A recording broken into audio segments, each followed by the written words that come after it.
Elijah Brooks hadn't slept in 48 hours. Not because he didn't want to, but because every time he closed his eyes, all he could see was the eviction notice taped to his apartment door. 3 weeks.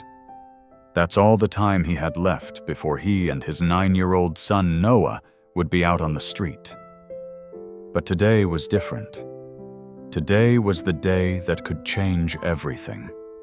His alarm went off at 5:30 in the morning, and Elijah was already awake, staring at the ceiling of his small bedroom in the Bronx. The paint was peeling in the corner, and there was a water stain that had been growing for months. He'd complained to the landlord, but what was the point? In 3 weeks, it wouldn't be his problem anymore. It would be someone else's problem, someone who could actually afford to pay rent. He sat up slowly, his back aching from the old mattress, and reached for his phone. One new message. His heart jumped, hoping it might be from Carnegie Arts Center, but it was just a reminder about Noah's school fundraiser. He sighed and set the phone down. The apartment was quiet. Noah was still asleep in the room next to his, probably dreaming about things that 9-year-olds dream about. Baseball, video games, friends at school, not about eviction notices or past due bills or fathers who couldn't afford to buy new glasses when the old ones broke. Elijah stood and walked to the living room, his bare feet cold against the worn hardwood floor.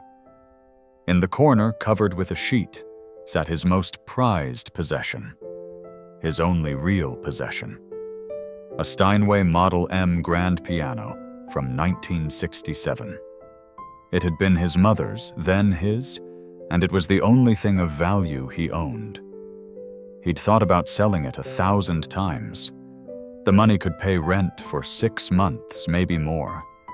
But every time he got close to making the call, something stopped him.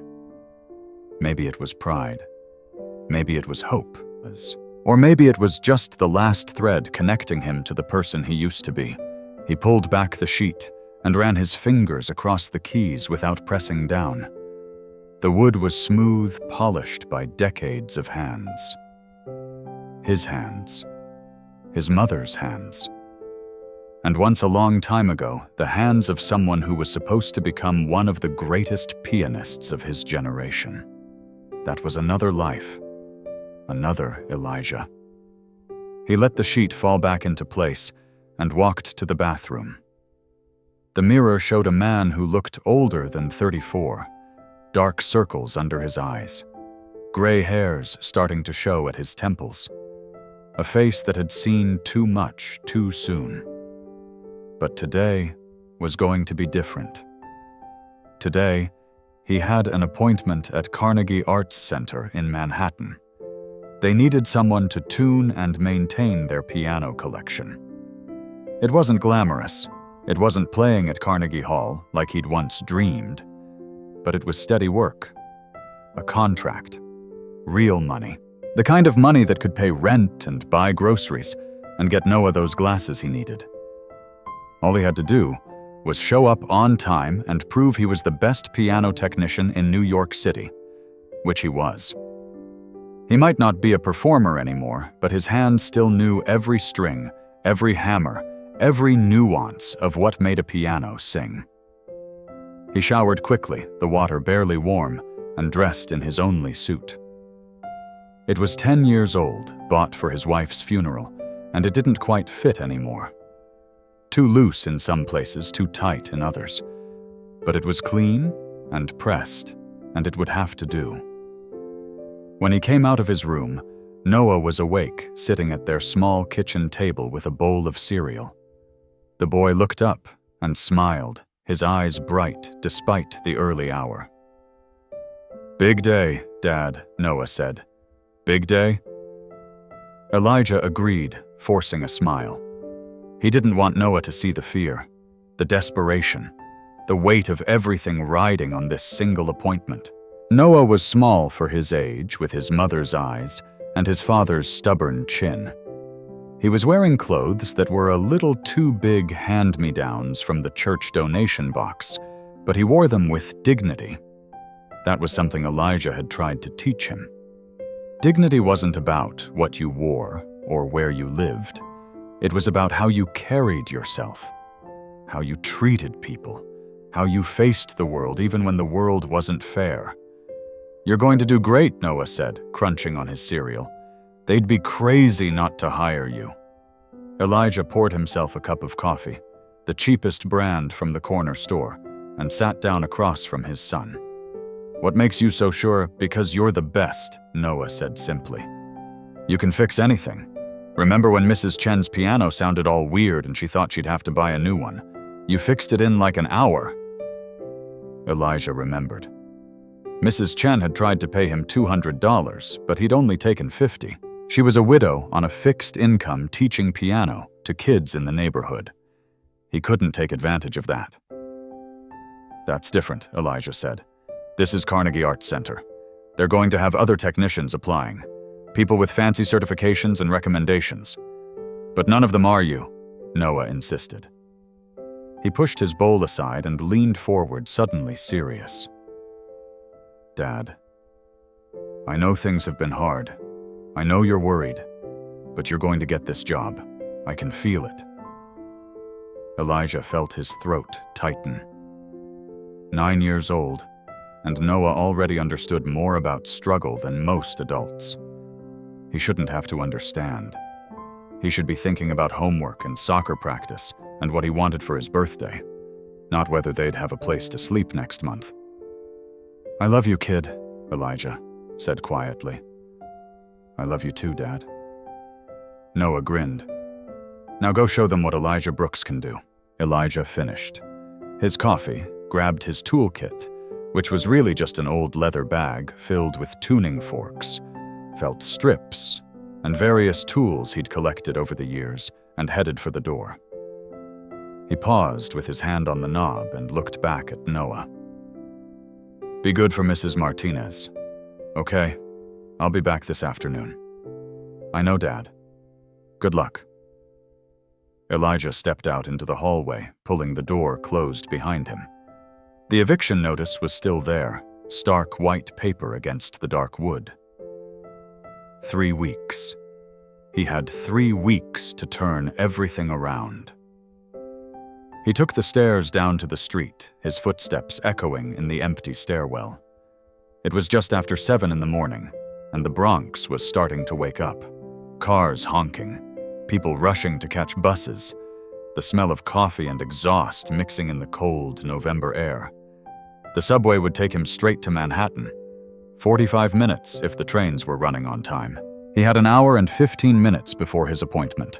Plenty of time. Nothing could go wrong. Or so he thought. As Elijah walked toward the subway station, his mind drifted back. It always did when he had time to think. Back to the person he used to be. The person he'd almost become. Elijah Brooks, piano prodigy. That's what the newspapers had called him when he was 17. The kid from the Bronx with hands that could make a piano weep. He'd won every competition he entered, every scholarship he applied for, and when the letter came from Juilliard, a full ride his mother had cried for 3 days straight. "My baby's going to be famous," she'd said, holding the letter like it was made of gold. "My baby's going to play at Carnegie Hall." And he believed her. Why wouldn't he? Everything was falling into place. Juilliard at 18. Debut performance at 21. International tours by 25. He had it all mapped out. Then he met Sarah. She was a dancer studying at NYU, with a laugh that could light up a room and a smile that made him forget how to play. They met at a coffee shop in Greenwich Village. She spilled her latte on his sheet music, apologized profusely, and offered to buy him another coffee. He said yes, even though he didn't drink coffee back then. They were married a year later. Elijah was 19, Sarah was 20, and they were young and stupid and completely in love. His mother warned him. His professors warned him. Marriage was a distraction. He needed to focus on his career. But he didn't listen. How could he? Sarah made him feel like life was bigger than just piano keys and concert halls. Noah was born when Elijah was 25. A surprise, but a good one. Sarah's pregnancy was hard, complicated, but she was strong. Stronger than anyone Elijah had ever known. And when Noah came into the world, tiny and crying and perfect, Elijah held him and thought, this is what I was meant to do. Not piano. This. Being a father. But he still played. He still performed. Smaller venues. Nothing like the international career he'd imagined. But it was enough. They were happy. Sarah danced. Elijah played. Noah grew. They lived in a small apartment in Brooklyn, barely making ends meet, but they had each other. Then came the accident. Noah was 2. Sarah was driving home from rehearsal. A drunk driver ran a red light. She died instantly. That's what the police said. She didn't suffer, as if that was supposed to make it better. Elijah stopped playing after that. Not immediately. He tried. He'd sit at the piano, and his hands would move, but nothing came out. No music. Just sound. Empty, hollow sound. The piano had been his voice for his entire life, and suddenly he couldn't speak. He withdrew from Juilliard, dropped out of performances, stopped returning calls from his agent. Everyone said it was grief, that he'd come back when he was ready. But months turned into years, and he never came back. He became a piano tuner instead. It was the only thing he knew how to do. The only skill he had that could pay bills. It wasn't glamorous, but it was work. He could support Noah, keep a roof over their heads. That's what mattered. His mother died 3 years ago, leaving him the Steinway. It was worth more than everything else he owned combined, but he couldn't sell it. It was the last piece of his old life. The last reminder that he'd once been someone with potential. Someone with dreams.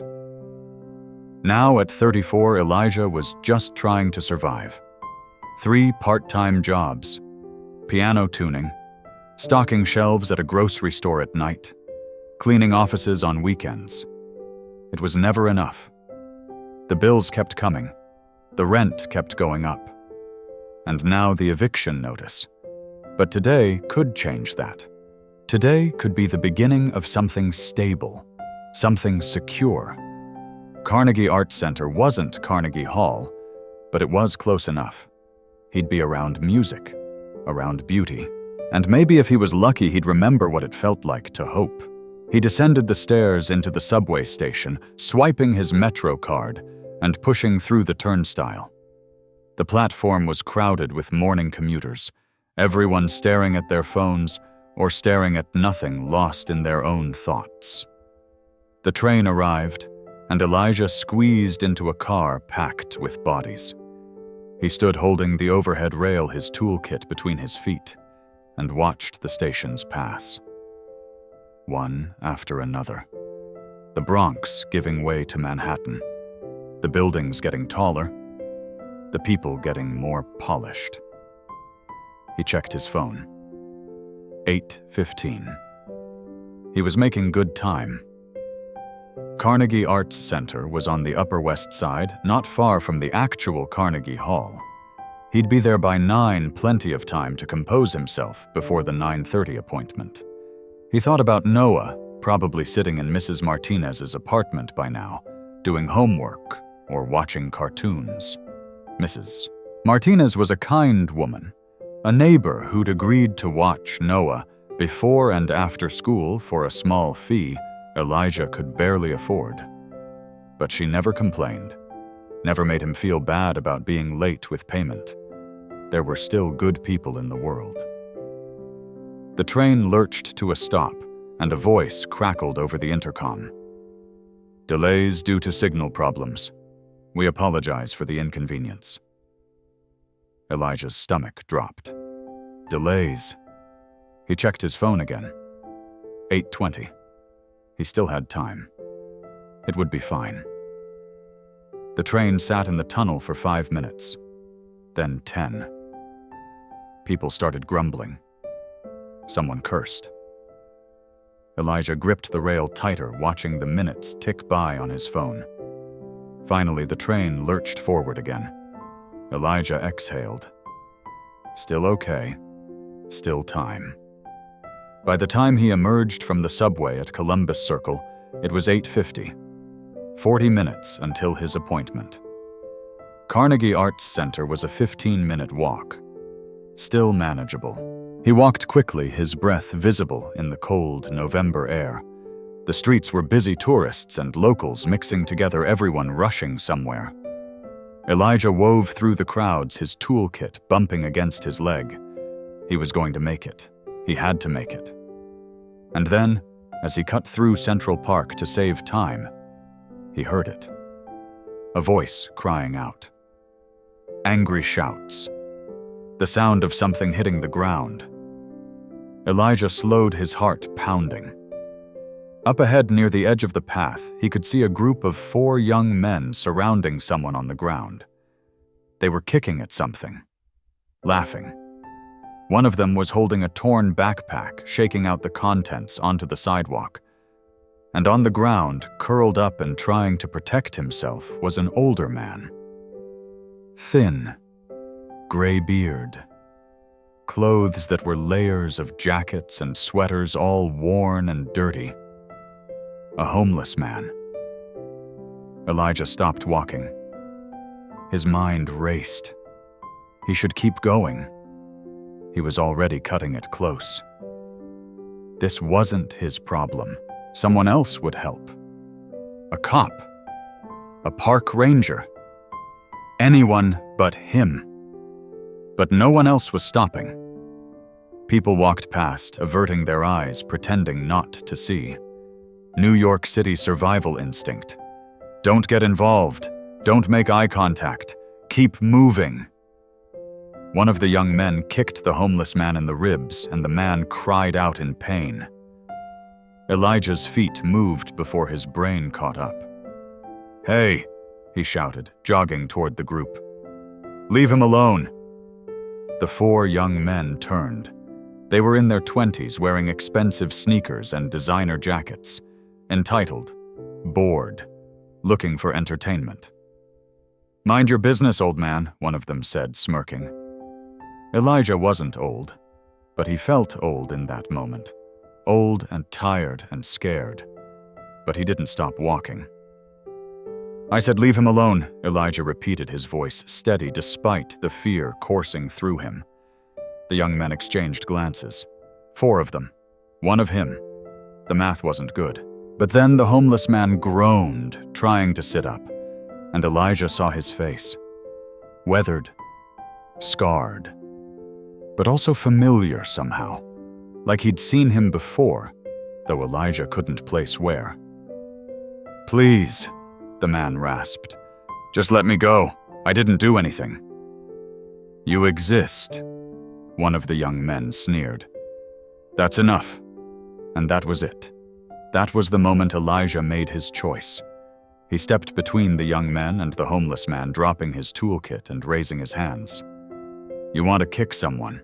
Elijah said quietly. "Kick me."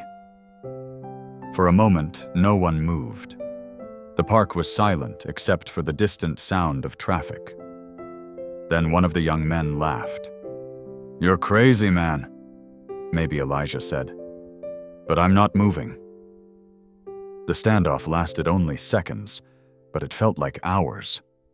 Finally, one of the young men shook his head and backed away. "Not worth it," he muttered. The others followed, tossing the torn backpack aside and walking away, still laughing. Elijah waited until they were out of sight, before turning to the homeless man. He was sitting up now, one hand pressed to his ribs, breathing hard. "Are you okay?" Elijah asked, kneeling down. The man looked at him with watery blue eyes. "Why'd you do that?" "Because it was the right thing to do," Elijah said.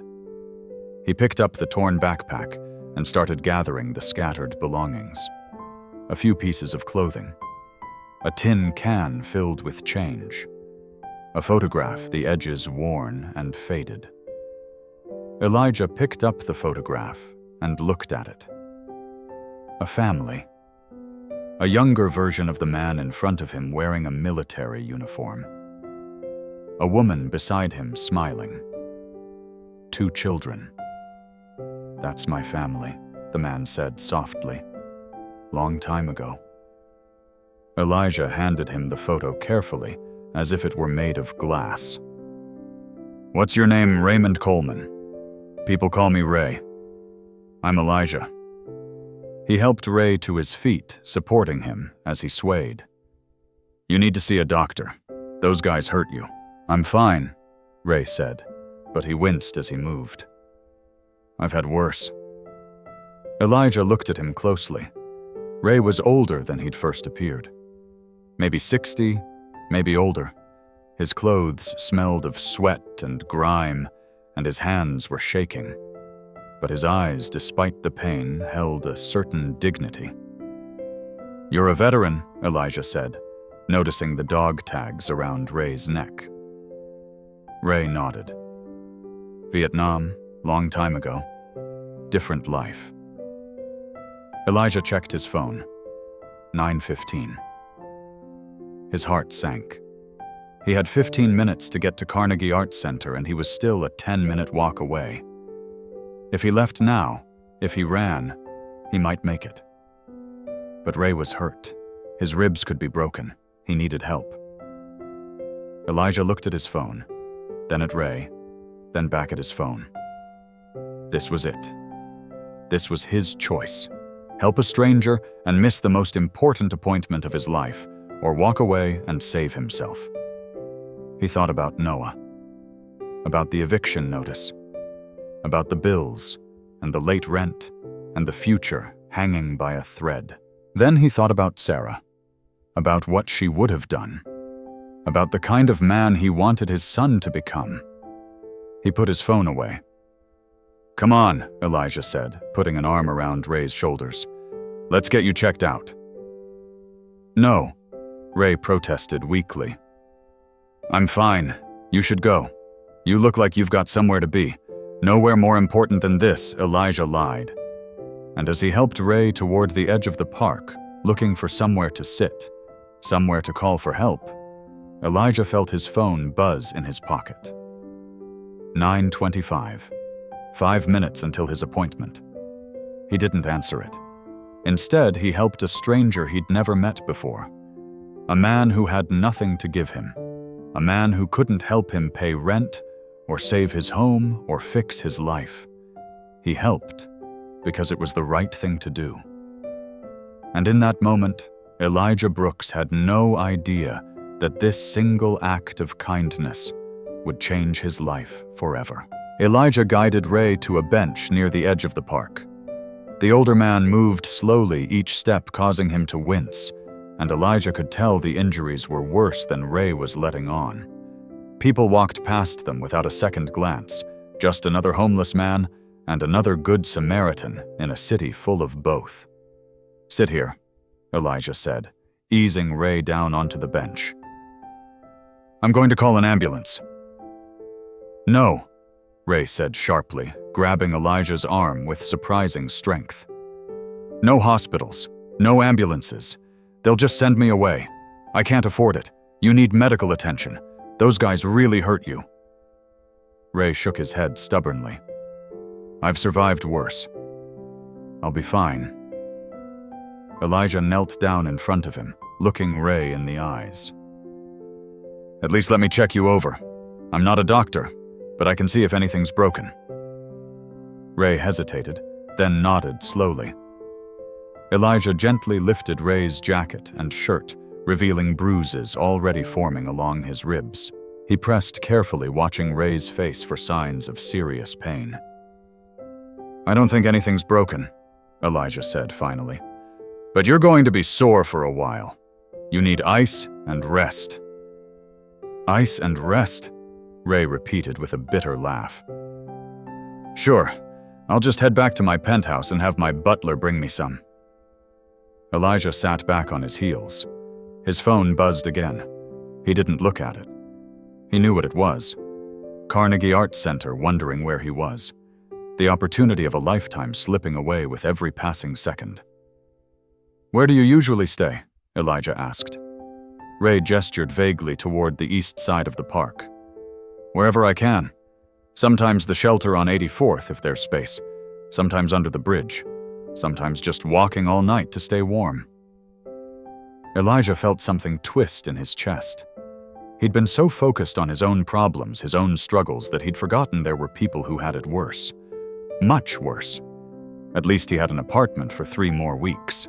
At least Noah had a bed to sleep in and food to eat. "How long have you been on the streets?" Elijah asked quietly. Ray looked away, his jaw working. 15 years, give or take. 15 years. Lost my job after I came back from the war. Couldn't hold anything down. PTSD, they call it now. Back then, they just called it being crazy. My wife tried to stick it out, but I wasn't easy to live with.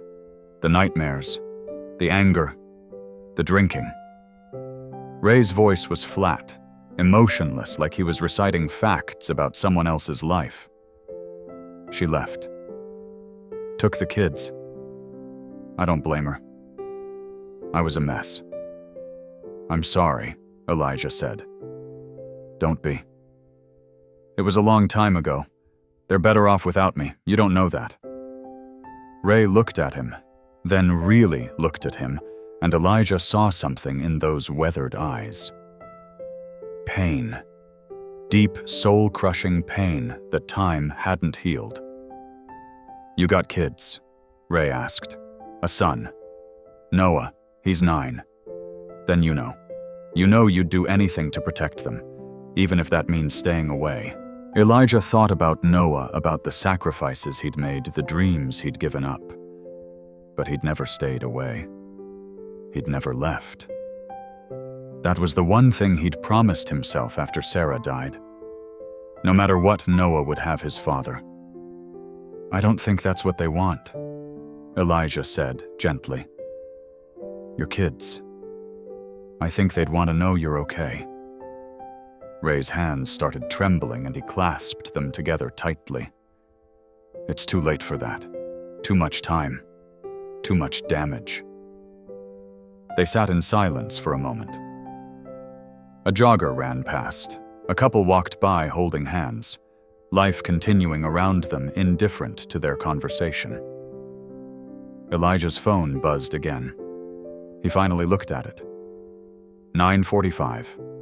2 missed calls from Carnegie Arts Center. 1 voicemail. He didn't listen to it. He already knew what it would say. "You keep checking your phone," Ray said. "You got somewhere you need to be." Elijah looked at the phone, then at Ray, then back at the phone. He could lie, say it was nothing important, but what was the point? "I had a job interview," Elijah said quietly. "At Carnegie Arts Center. It was my last chance to get steady work, to keep my apartment, to give my son a stable life." Ray's face fell. "And you missed it because of me. I missed it because I made a choice. A stupid choice." "Maybe." Elijah pocketed his phone. "But it was my choice to make." Ray stared at him, shaking his head slowly. "You don't even know me. Why would you throw away your life for a stranger? Because someone taught me that being kind costs nothing. And because I want my son to grow up in a world where people stop to help, not a world where everyone just walks past. Your son is lucky to have you. I don't know about that. I just cost us our apartment." Ray was quiet for a long moment. Then he reached into his torn backpack and pulled out the photograph Elijah had seen earlier. The family photo. He held it out to Elijah. "This was taken in 1972, Ray said. "Right before my second tour. I was 25. That's my wife, Caroline. My daughter, Katie. My son, Michael. Katie was 5. Michael was 3. Elijah took the photo carefully. The family looked happy. Ray looked proud in his uniform, his arm around his wife, his children at his feet.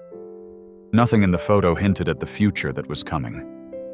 The war, the trauma, the loss. "Have you tried to contact them?" Elijah asked. "About 10 years ago, I found out where Caroline was living.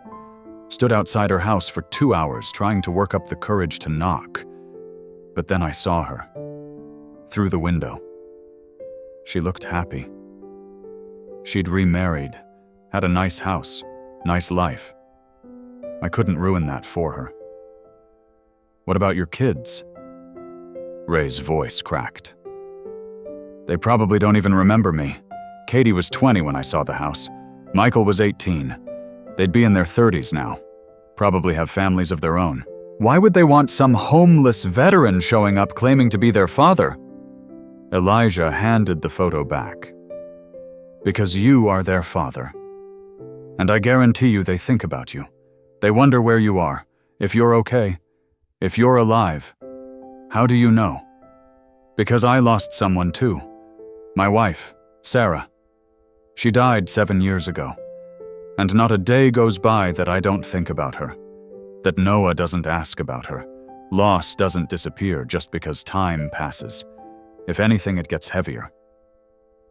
Ray carefully put the photo back in his backpack, his hands gentle despite the trembling.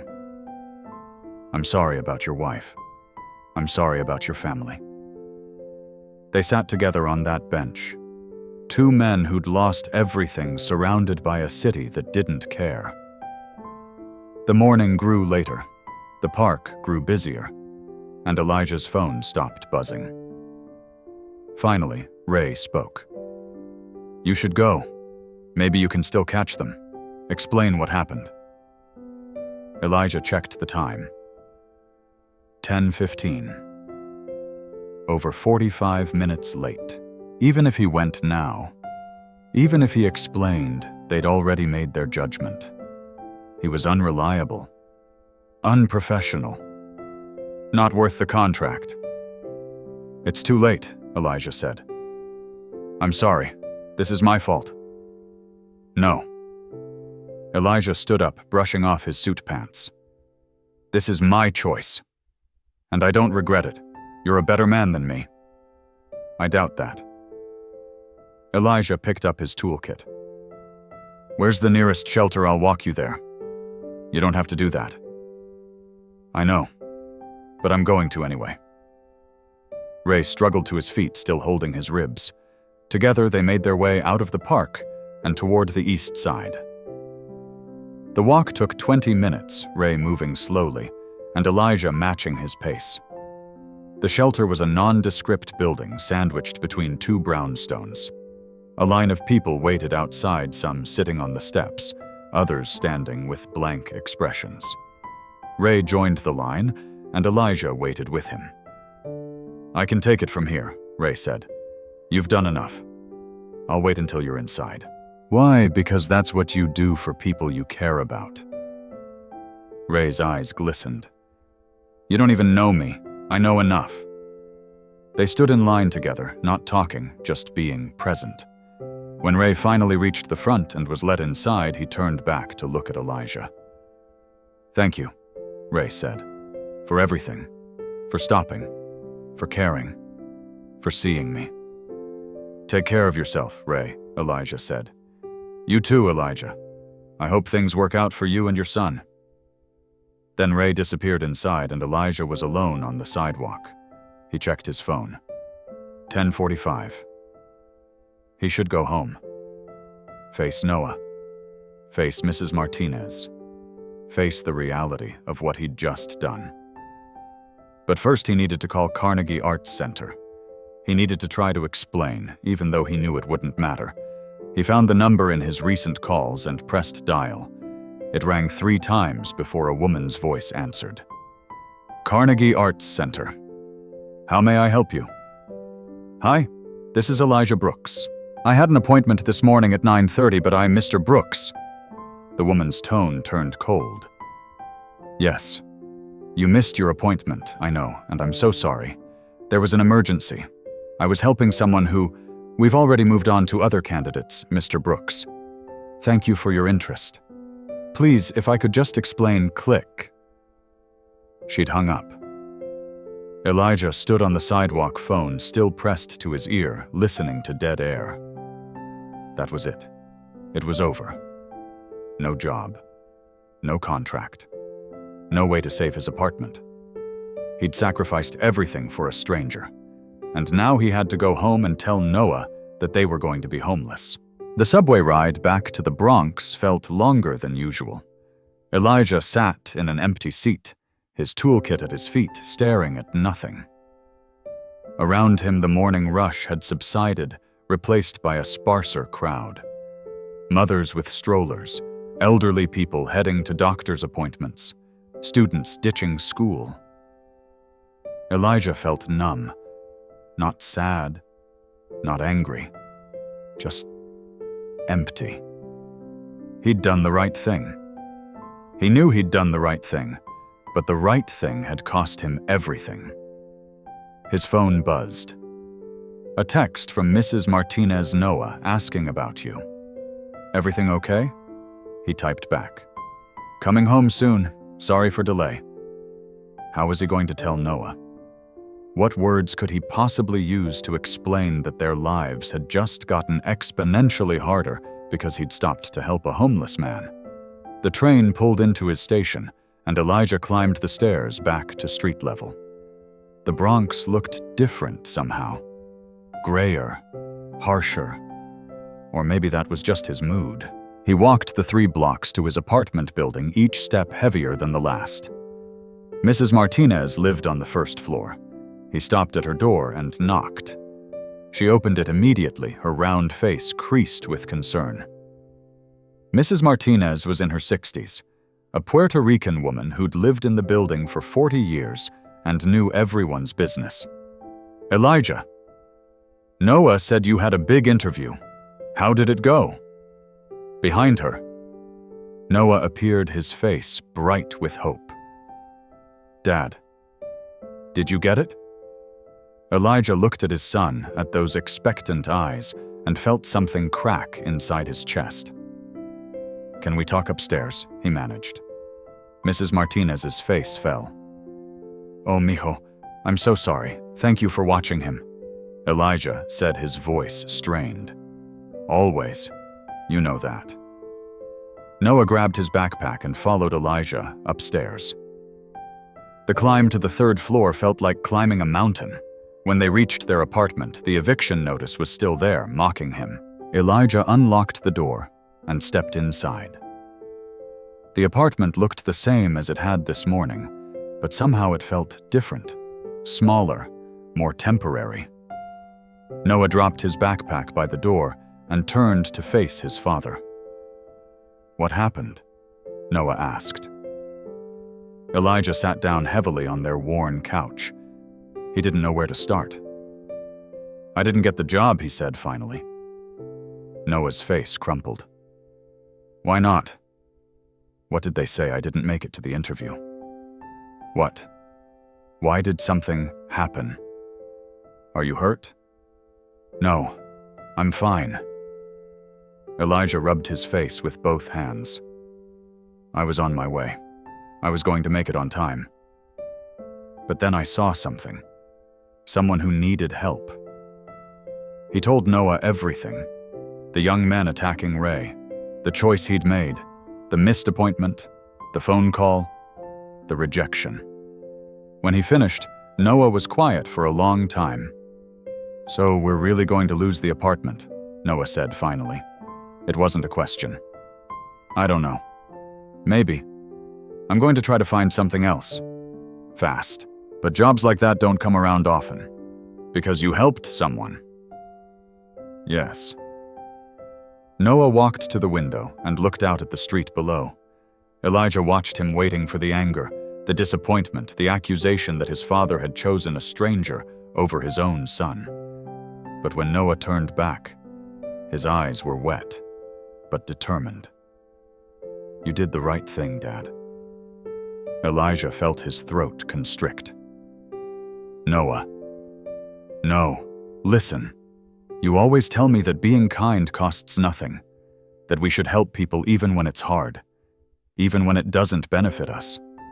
You always say that character is who you are when no one's watching. Noah's voice cracked. And today people were watching, and you showed them who you are. You showed me who you are. But we might lose our home. Then we'll figure it out. Together. Like we always do. Noah crossed the room and hugged his father tightly. I'm proud of you, Dad. Mom would be proud too. Elijah wrapped his arms around his son and held him close, fighting back tears.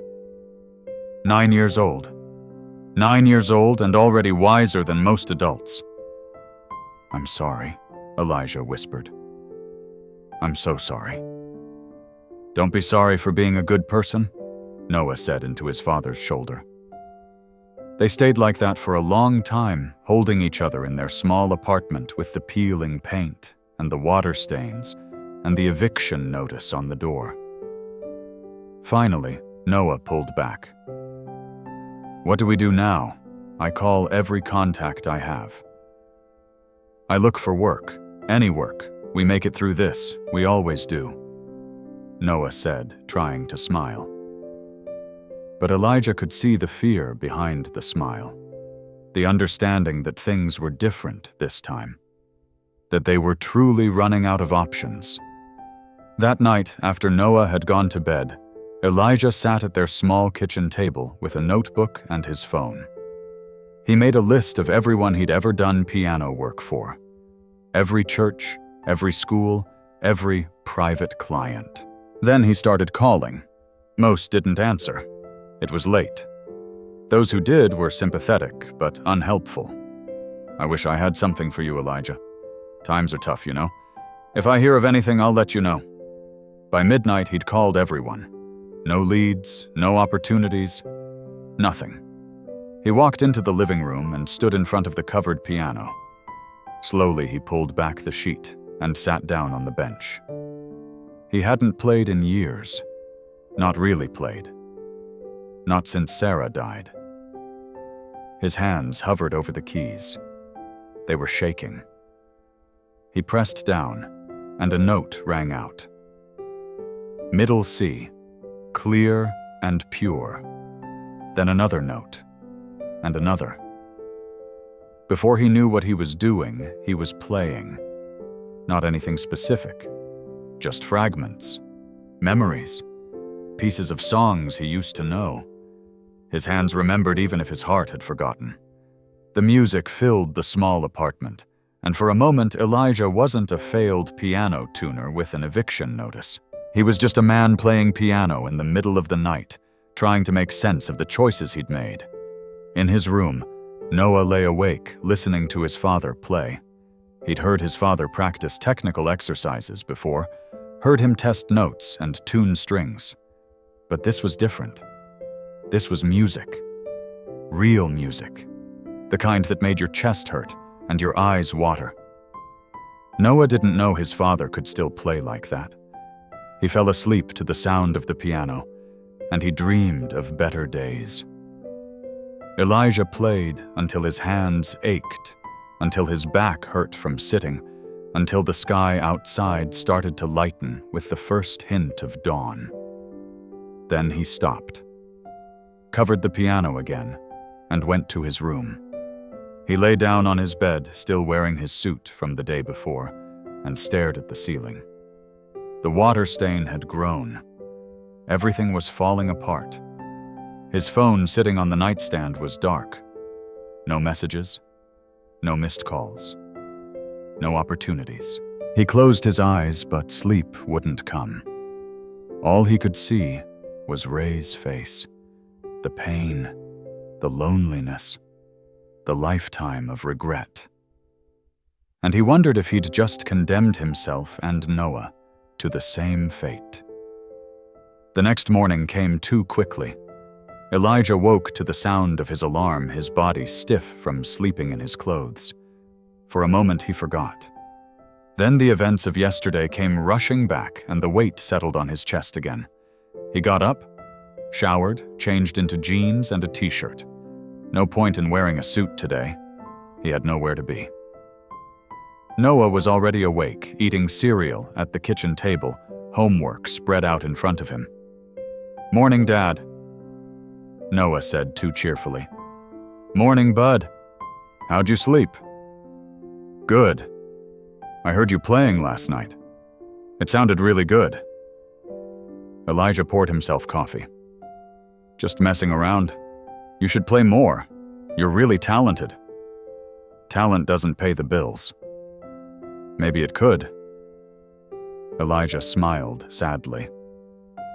Not anymore. They ate breakfast in companionable silence. Then Noah went to brush his teeth and pack his backpack for school. Elijah was washing the dishes when his phone rang. Unknown number. His heart jumped. Maybe it was Carnegie Art Center calling back. Maybe they'd reconsidered. Maybe. He answered. "Hello, is this Elijah Brooks?" A woman's voice. Professional. Crisp. "Yes, this is Elijah. Mr. Brooks, my name is Jennifer Hayes. I'm calling from Walsh Foundation. We'd like to meet with you at your earliest convenience." Elijah frowned. Walsh Foundation? He'd never heard of it. "I'm sorry, I think you have the wrong number. I don't know anything about Walsh Foundation." "Oh, but we know about you, Mr. Brooks. We know quite a bit, actually. About yesterday. About Ray Coleman. About your choice." Elijah's blood ran cold. "How do you know about that?" "All will be explained if you agree to meet with us. Are you available this morning?" "Say 10 o'clock. I don't understand." "What is this about? Please, Mr. Brooks. Just come to our office. I promise it will be worth your time." She gave him an address in Manhattan. "Midtown. Can we expect you?" Elijah's mind raced. This had to be some kind of scam. Or mistake. Or Mr. Brooks, Jennifer prompted. "I'll be there," Elijah heard himself say. "Excellent. Ask for Catherine Walsh when you arrive. We'll be expecting you." She hung up. Elijah stared at his phone, his heart pounding. What had just happened? Noah emerged from the bathroom backpack on his shoulders. "Who was that? I don't know," Elijah said honestly. "But I think I need to go find out." After dropping Noah at school, Elijah took the subway back to Manhattan. The address Jennifer Hayes had given him led to a gleaming skyscraper in Midtown, all glass and steel and money. The kind of building Elijah had walked past 1,000 times but never entered. The lobby was marble and chrome, with a security desk manned by 2 guards in crisp uniforms. Elijah approached, feeling underdressed in his jeans and jacket. "Can I help you?" one guard asked. "I'm here to see Catherine Walsh. Walsh Foundation. I have an appointment." The guard checked his computer, then nodded. 42nd floor. Elevators are to your right." Elijah rode the elevator up, watching the numbers climb. The higher they went, the more his anxiety grew. What was this about? How did they know about Ray? And what did they want with him? The elevator doors opened onto a reception area that looked like it belonged in a magazine. Soft lighting. Modern art on the walls. A receptionist behind a glass desk who looked up and smiled. "You must be Elijah Brooks. Please have a seat. Ms. Walsh will be with you shortly." Elijah sat in one of the impossibly comfortable leather chairs and tried to look like he belonged there. Through the floor-to-ceiling windows, he could see all of Manhattan spread out below. From up here, the city looked clean, organized, like all the chaos and struggle and desperation was just an illusion. He pulled out his phone and Googled Walsh Foundation. The results made his breath catch. Walsh Foundation was one of the largest philanthropic organizations in the country, founded 15 years ago by Catherine Walsh, widow of tech billionaire Robert Walsh. Assets in the billions. Focus areas, veterans, services, arts, education, poverty relief. And the founder, Catherine Walsh, was apparently one of the most influential philanthropists in America. What did a billionaire want with him? Before he could spiral further, a door opened and a woman stepped out. She was in her early 50s, Elijah guessed, with dark hair, pulled back in an elegant bun, and wearing a navy suit that probably cost more than 3 months of his rent. But it was her eyes that caught him. Sharp, intelligent, and sad. Deeply sad in a way that expensive clothes couldn't hide. "Mr. Brooks," she said, extending her hand. "I'm Catherine Walsh. Thank you for coming on such short notice." Elijah stood and shook her hand. Her grip was firm, confident. "I have to admit I'm confused about why I'm here," Elijah said. "Of course you are. Please come into my office. We have much to discuss." He followed her through the door into an office that was somehow even more impressive than the reception area. One entire wall was windows. The opposite wall was covered in photographs. Catherine gestured to a chair in front of her desk. "Can I get you anything, coffee, water?" "I'm fine, thank you." Catherine sat across from him, and for a moment she just looked at him, studying him, evaluating. "Mr. Brooks, what I'm about to tell you may come as a shock, but I need you to listen carefully and keep an open mind. Can you do that?" "Yes," Elijah said, though his heart was hammering. "Yesterday morning you were in Central Park. You witnessed an assault on a homeless man named Raymond Coleman. You intervened even though you were on your way to an important job interview. You missed that interview. Is that correct?" "How do you know all that?" "Because I had someone following Raymond Coleman, a private investigator. They witnessed the entire incident and reported back to me." Elijah's mind reeled. "You were having Ray followed." Why, Catherine stood and walked to the wall of photographs. She touched one frame gently, and Elijah could see it was a family photo. A younger Catherine. A man beside her. And between them, a woman and a man, both young, both smiling. "Because Raymond Coleman is my father," Catherine said quietly. The words hung in the air. "Your father," Elijah repeated, sure he'd misheard. "Yes." Catherine turned back to him, and her eyes were glistening. "I've been searching for him for 15 years. He disappeared after my mother divorced him. I tried everything. Private investigators, databases, missing persons reports, but he didn't want to be found. Until 3 months ago when one of my investigators finally located him, living on the streets, homeless, alone." Elijah thought about Ray's photograph, the family, the daughter, Katie. "You're Katie," Elijah said. Catherine smiled slightly. "I go by Catherine now, my middle name. But yes, I'm Katie Coleman. And the man you helped yesterday, the man you sacrificed your entire future for, is my father. Why didn't you approach him yourself? Why have him followed? Because I wanted to understand his life first. Where he went, who he interacted with, whether he was safe, whether he was..." She paused, struggling with the words. "Whether he would want to see me. He thinks you're better off without him." Catherine's face crumpled. I know he does. But he's wrong. I've spent 15 years wondering if he was alive. 15 years with a hole in my life where my father should be. He lost everything because of PTSD, because of the war. He thinks he failed you. He didn't fail me. The system failed him, the government that sent him to war and then abandoned him when he came back, broken. I failed him too. I was 20 when he disappeared. I should have tried harder to find him, to help him. Elijah sat back in his chair, trying to process everything. Ray was Catherine Walsh's father. A billionaire's father. Living on the streets for 15 years while his daughter built an empire and searched for him. "What do you want from me?" Elijah asked.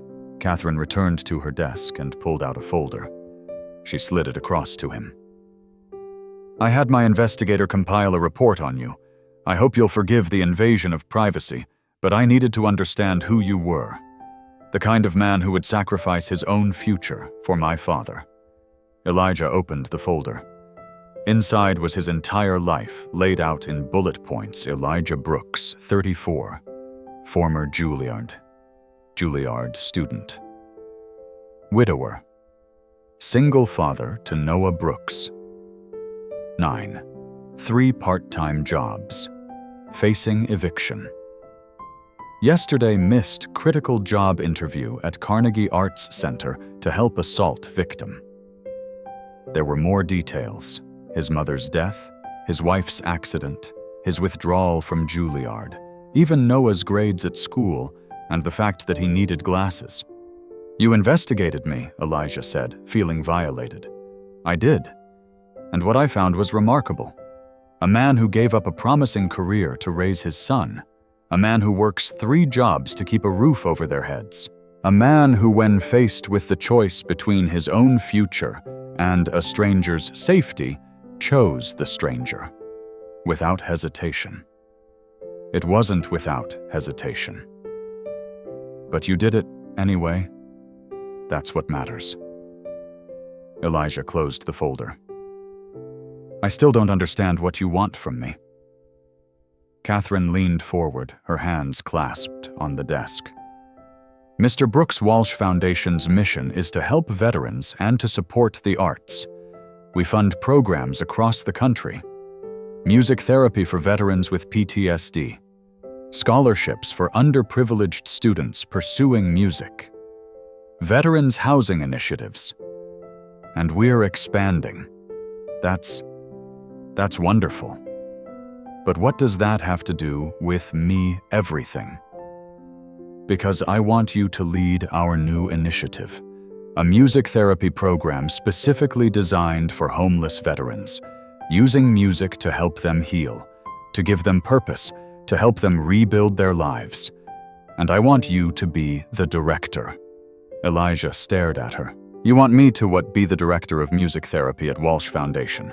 Salary of $150,000 a year. Full benefits. Housing stipend. And we'll cover Noah's education through college. The numbers didn't make sense. Elijah shook his head. You can't be serious. I'm completely serious. But I'm not a therapist. I'm not a social worker. I'm a piano tuner who can barely pay rent. You're more than that. You're a trained musician. You understand sacrifice. You understand loss. You understand what it means to help someone even when it costs you everything. That's exactly the kind of person I need leading this program. This is insane. You can't offer me a job because I helped your father. I'm not offering you a job because you helped my father. I'm offering you a job because of who you are. The kind of man who helps. The kind of man who sacrifices. The kind of man my father was before the war broke him. Catherine stood and walked to the window, looking out over the city. Do you know what my father was like before Vietnam? She asked, softly. He was kind, gentle. He played the trumpet, not professionally, just for fun. He'd play jazz in the evenings, and my mother would dance and we'd laugh. He was the kind of man who stopped to help strangers, who believed in people. She turned back to Elijah. And then the war took that from him. It took his music, his joy, his belief in himself. And for 15 years, he's been lost. But yesterday, a stranger stopped to help him. A stranger who had everything to lose. And that stranger reminded me that there are still good people in this world. People worth investing in. Elijah felt overwhelmed. I don't know what to say. Say you'll think about it. Say you'll at least consider it. There has to be a catch. There's always a catch. Catherine smiled. There is one condition. What is it I want you to play for me? Right now. I want to hear you play the piano. Elijah's stomach dropped. I haven't played in years. Not really. Your son said you played last night, after you got home. How do you know that I may have spoken with Mrs. Martinez this morning? She was very forthcoming about what a wonderful father you are." Elijah stood up suddenly angry. "You had no right to involve my neighbors. My son." "You're right. I apologize, but I needed to know who you were, completely. And everything I learned confirmed what I saw in that video footage. You're exactly the kind of person I want working with our veterans, so this is a test. You want me to audition. Not an audition, a demonstration. I'm offering you a position working with music and veterans. I need to know you can still play, that you still have the gift. And if I can't, then we'll figure something else out. But I think you can. I think you've been hiding your gift because it hurt too much to use it. But pain can't be the reason we give up on beauty." Elijah thought about Sarah, about the years he'd spent avoiding the piano because every note reminded him of her, about last night when he'd finally let himself feel again. "Where's the piano?" he asked quietly. Catherine led him down a hallway to a room at the end. She opened the door, and Elijah stepped inside. It was a music room. A beautiful, perfect music room with acoustic panels on the walls and a Steinway Model D grand piano in the center. The instrument was pristine, worth probably $200,000, and it sat in a shaft of sunlight from the floor-to-ceiling windows. "This was my husband's room," Catherine said. "He loved music, even though he couldn't play a note. He had this built so we could host small concerts. I haven't opened it since he died 5 years ago." Elijah walked slowly to the piano and sat on the bench. He lifted the fallboard, revealing the keys. They gleamed perfectly maintained despite years of disuse. He touched middle C. The note sang out pure and clear. "What would you like me to play?" he asked. "Whatever speaks to you." Elijah closed his eyes. His hands hovered over the keys. What could he play that would convey everything he was feeling? The loss, the hope, the fear, the possibility of redemption. And then he knew. He began to play Clair de Lune by Debussy, Sarah's favorite. The piece they'd danced to at their wedding, the piece he'd played at her funeral, the piece he'd sworn he'd never play again. But his hands remembered. They moved across the keys with a certainty his mind didn't feel. The music filled the room, soft and melancholic and beautiful. He played through the pain, through the memories, through the 7 years of silence. And as he played, something inside him began to heal. When the final notes faded, Elijah sat with his hands in his lap, breathing hard. Tears ran down his face, and he didn't bother to wipe them away. Behind him, Catherine was crying too. "That was beautiful," she whispered. "Your wife would be proud." Elijah turned to look at her. "How did you know it was for her?" "Because I recognize grief when I hear it, and I recognize someone learning to let go." They sat in silence for a moment, the last echoes of the piano fading. Finally, Catherine spoke. "The job is yours if you want it. No more tests, no more conditions. Just say yes." Elijah looked at the piano, then at Catherine, then out the window at the city below. He thought about Noah, about the eviction notice, about the impossible choice he'd made yesterday that had led him here. And he thought about Ray living on the streets, convinced he had nothing left to offer the world.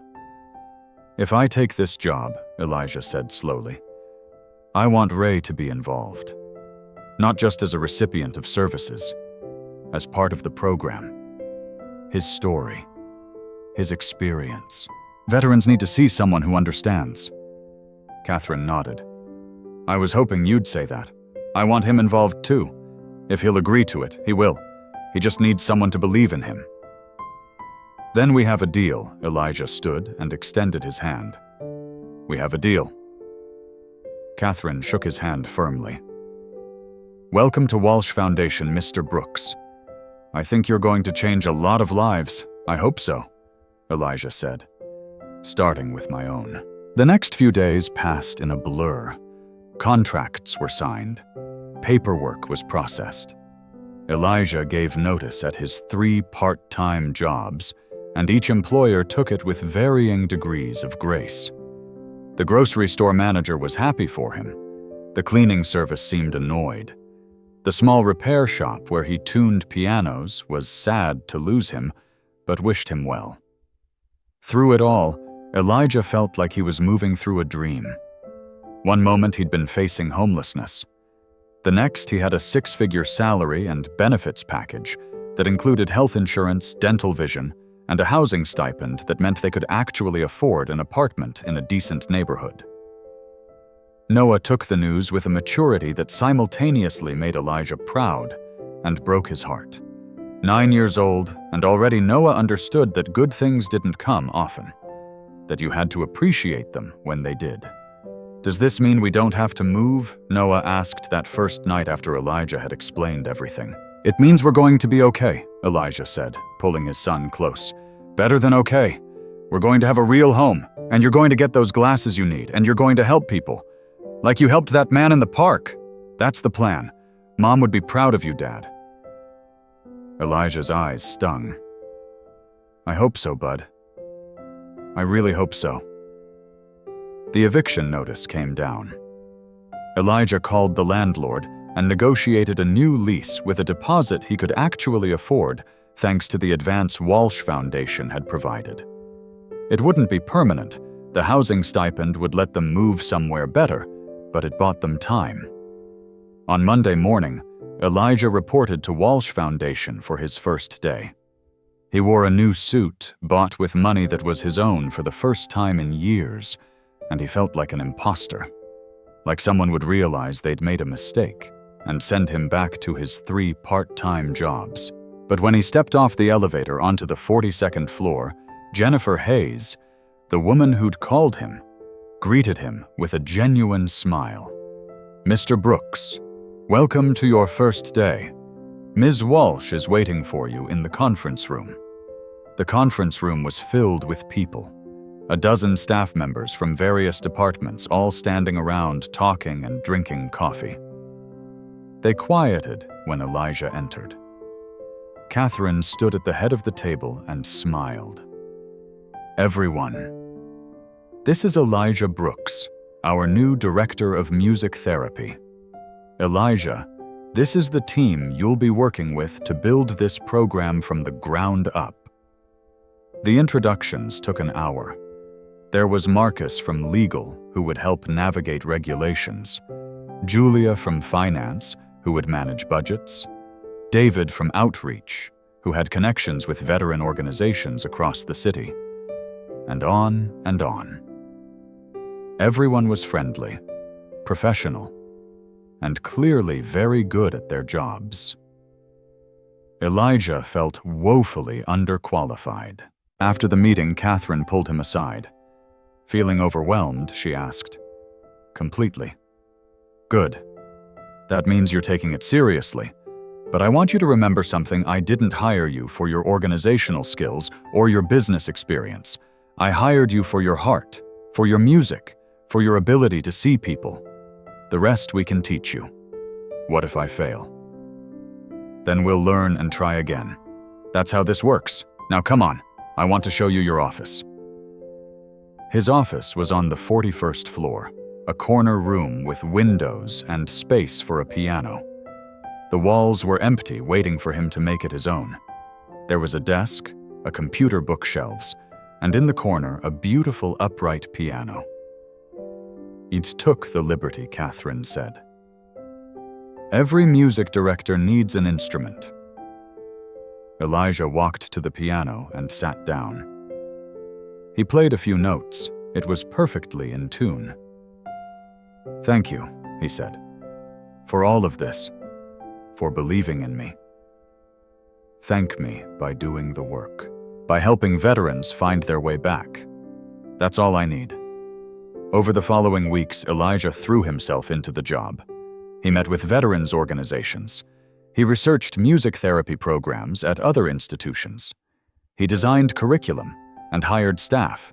A music therapist with a PhD, a social worker who specialized in PTSD, a veteran who'd used music to recover from his own trauma.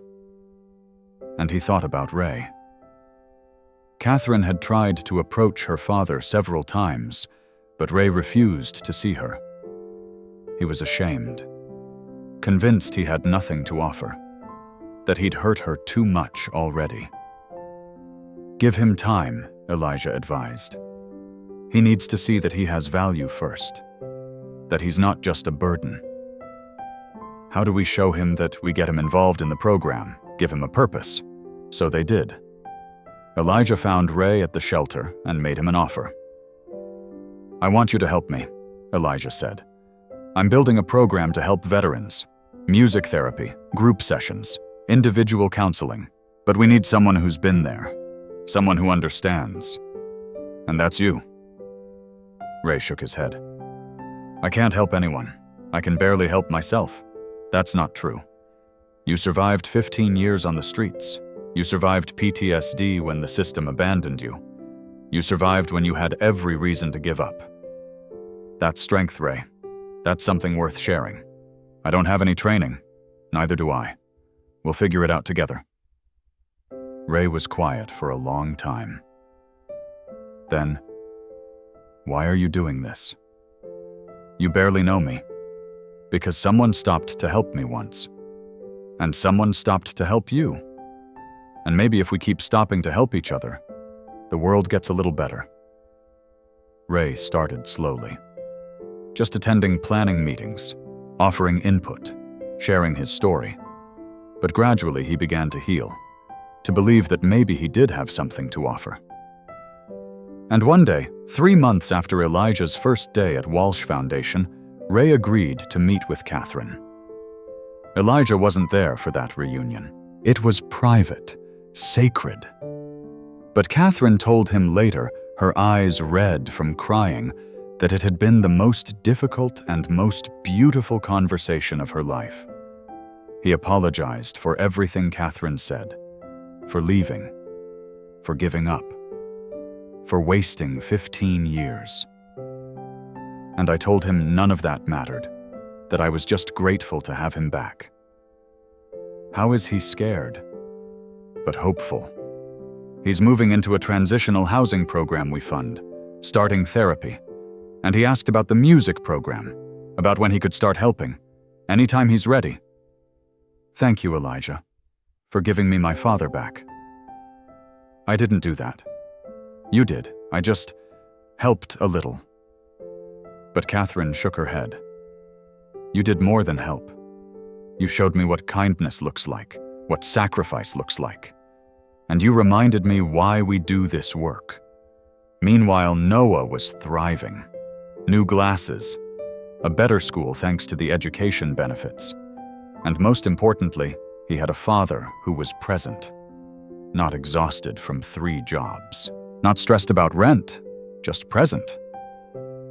One evening after dinner, Noah asked Dad, "Can you teach me to play piano?" Elijah looked at his son, surprised.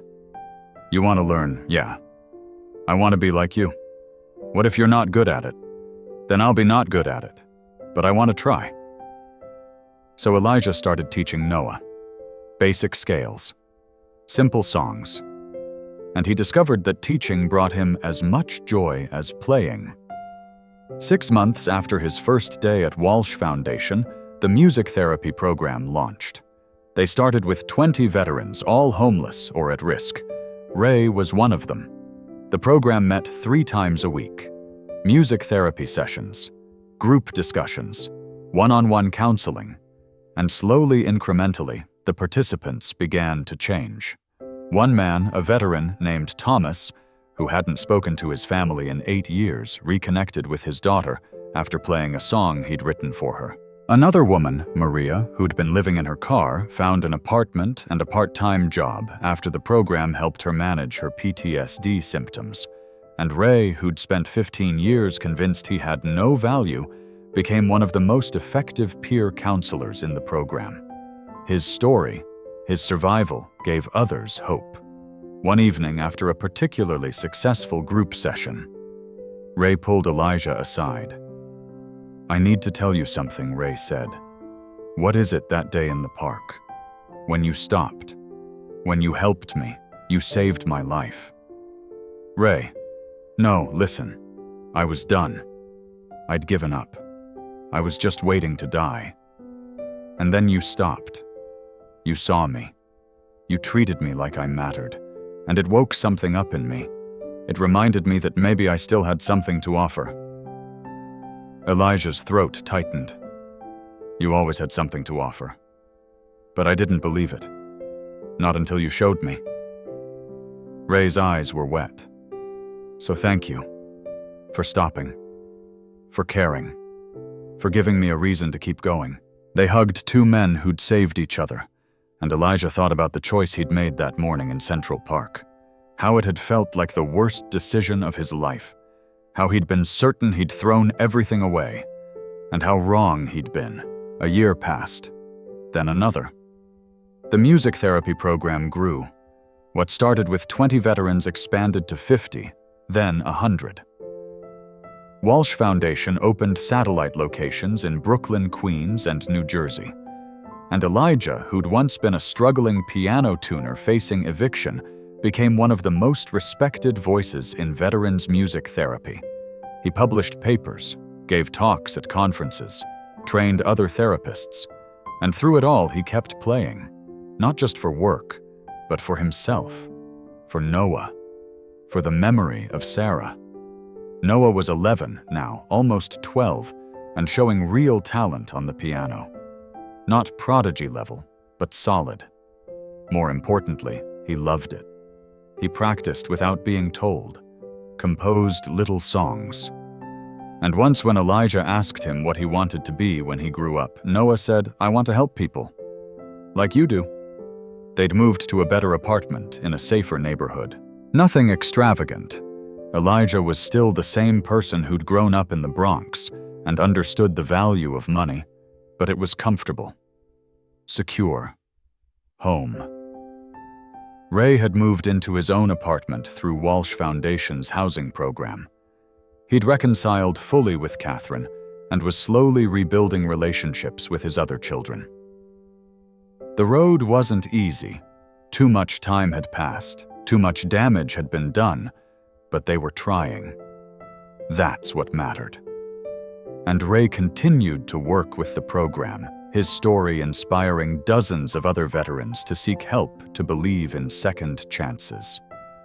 One afternoon, in late autumn, Elijah was in his office working on a grant proposal when Catherine knocked on his door. "Do you have a minute?" she asked. "Of course. Come in." Catherine sat across from him, and Elijah could tell something was on her mind. "What is it?" he asked. "I've been thinking about expansion. The program has been so successful here. I want to take it national. Music therapy programs in 10 major cities, all using our model." "That's amazing, Catherine. I can help coordinate. I want you to lead it. National Director of Music Therapy Programs, overseeing all locations, training staff, setting standards, building something that will help thousands of veterans." Elijah sat back in his chair. "That's a big job. You can handle it. You've already proven that. But I need to know you're committed, that you're in this for the long haul." "I'm in, completely. This work, it saved me as much as I saved anyone else." Catherine smiled. "I was hoping you'd say that, because there's something else I want to talk about." She pulled out her phone and showed him a video.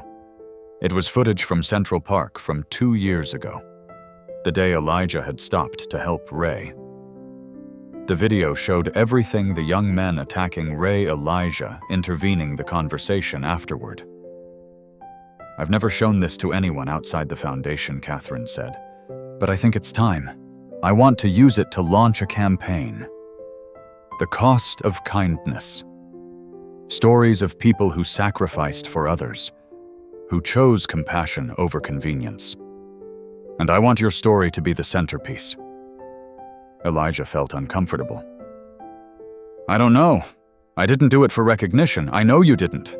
That's exactly why your story matters.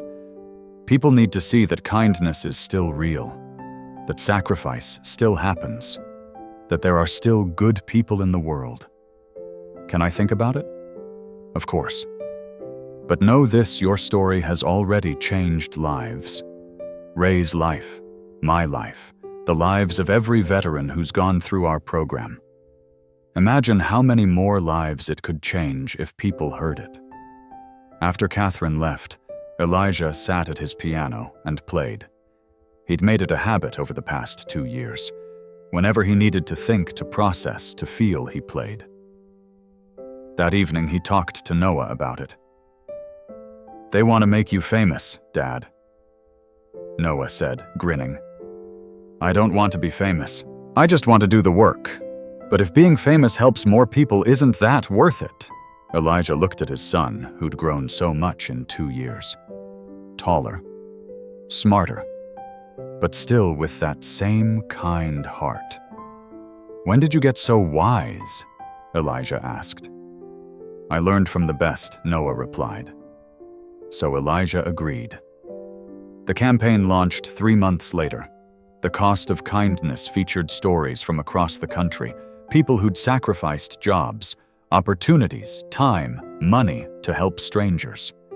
And at the center was Elijah's story. The video of him stopping to help Ray went viral.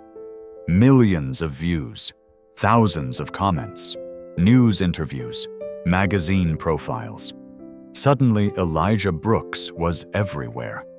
It was uncomfortable and overwhelming, and Elijah hated the attention. But the results were undeniable. Donations to Walsh Foundation quadrupled. Other organizations started music therapy programs based on their model, and veterans across the country reached out looking for help. 6 months after the campaign launched, Elijah received a letter. It was from a veteran in Seattle named James who'd seen the video and contacted Walsh Foundation for help. He'd been living in his car, struggling with PTSD and addiction, convinced he had no future. But the music therapy program in Seattle had helped him. He was sober now, in an apartment, working part-time. And he'd written to thank Elijah. Your story gave me hope, the letter said. It showed me that good people still exist, that second chances are possible, that sacrifice isn't weakness, it's strength. Thank you for stopping that day. Thank you for caring. You saved more than just Ray. You saved people like me who needed to believe the world wasn't all bad. Elijah read the letter 3 times, tears streaming down his face. Then he added it to a folder in his desk where he kept all the letters. There were hundreds now, from veterans, from families, from people who'd seen the video and decided to be kinder, to help more, to stop when they saw someone in need. That evening, Elijah picked up Noah from school. As they walked home together, Noah chattering about his day, Elijah thought about that morning 2 years ago, about the choice he'd made, about how close he'd come to walking past Ray, to prioritizing his own problems over a stranger's safety. And he thought about everything that had come from that one decision. The job, the program, the lives changed, the reconciliation between Ray and Catherine, the hope restored to hundreds of veterans, the ripple effects spreading out in ways he could never have predicted. Dad. You're quiet, Noah observed. You okay? Yeah, bud. I'm just thinking. About what? About how one choice can change everything. How the smallest act of kindness can ripple out in ways we can't imagine. Deep thoughts. For a Tuesday, Noah teased. Elijah laughed and ruffled his son's hair. Come on, let's go home. I'll make dinner, and then maybe we can play some piano together. Can we work on that duet? Absolutely. As they walked through the city, Elijah noticed things he'd been too stressed to see before. An older woman helping a young mother with a stroller up subway steps. A teenager giving his seat to an elderly man on the bus. Small acts, tiny kindnesses, the kind that went unnoticed most of the time. But they mattered. Every single one mattered. That night after dinner, Elijah and Noah sat at the piano together. The Steinway his mother had left him, which he'd almost sold so many times, which had witnessed his grief and his healing. They played a simple duet, nothing complex. Just a melody passed back and forth between them, their hands dancing across the keys in harmony. And as they played, Elijah felt something he hadn't felt in years. Complete peace. Not just contentment, but actual peace. The sense that he was exactly where he was supposed to be, doing exactly what he was meant to do. When they finished, Noah looked up at him. "That was good, Dad. We're getting better." "We are. Keep practicing like this, and you'll be better than me before you know it. I don't want to be better than you. I just want to play with you." Elijah pulled his son into a hug. "I love you, Noah, more than anything in this world. I love you too, Dad, and I'm proud of you, for everything you do, for being the kind of person who stops." Later, after Noah had gone to bed, Elijah stood at his window looking out over the city. Somewhere out there, veterans were sleeping in shelters, on streets, in cars, struggling with trauma no one should have to face alone, fighting battles invisible to everyone around them. But tomorrow, some of them would walk into a Walsh Foundation center. They'd attend a music therapy session. They'd meet counselors who understood. They'd hear Ray's story and see hope. And maybe, just maybe, they'd start to heal. Elijah's phone buzzed. A text from Catherine. Just approved funding for 3 more cities: Chicago, Houston, and Phoenix. The program launches in 6 months. Thank you for making this possible. Elijah typed back, "Thank you for giving me the chance." But really, he thought the thanks belonged to Ray, for being in that park that day, for being someone who needed help, for giving Elijah the opportunity to make a choice that changed everything. He walked to the living room and sat at the Steinway. Without thinking about it, without planning, he began to play. Not Clair de Lune this time. Not something mournful or sad. Instead, he played something hopeful. Something that spoke of second chances and new beginnings and the possibility of redemption. The music filled the apartment, and in his room, Noah woke briefly to the sound. He smiled, recognizing the change in his father's playing. It wasn't just technically perfect anymore. It was joyful. His dad had found his way back. And so, in a small apartment, in a better neighborhood in the Bronx, a man who'd lost everything and found it again played piano late into the night. Not because he had to, not because it was his job, but because he wanted to. Because music, like kindness, costs nothing to give, but means everything to those who receive it. 2.5 years after that day in Central Park, Elijah received an invitation to speak at the National Conference on Veterans Affairs in Washington, D.C. The keynote address, attended by policymakers, veterans organizations, and mental health professionals from across the country. He almost declined. Public speaking still terrified him, and the idea of addressing thousands of people made him want to hide under his desk. But Catherine convinced him. "Your voice matters," she said. "You're not just another administrator or politician. You're someone who's lived it, who understands, who's made a real difference. These people need to hear from you." So Elijah agreed. He flew to D.C. with Noah, who was now 13, and insisted on coming to support his dad. They stayed in a hotel near the Capitol, and Elijah barely slept the night before his speech.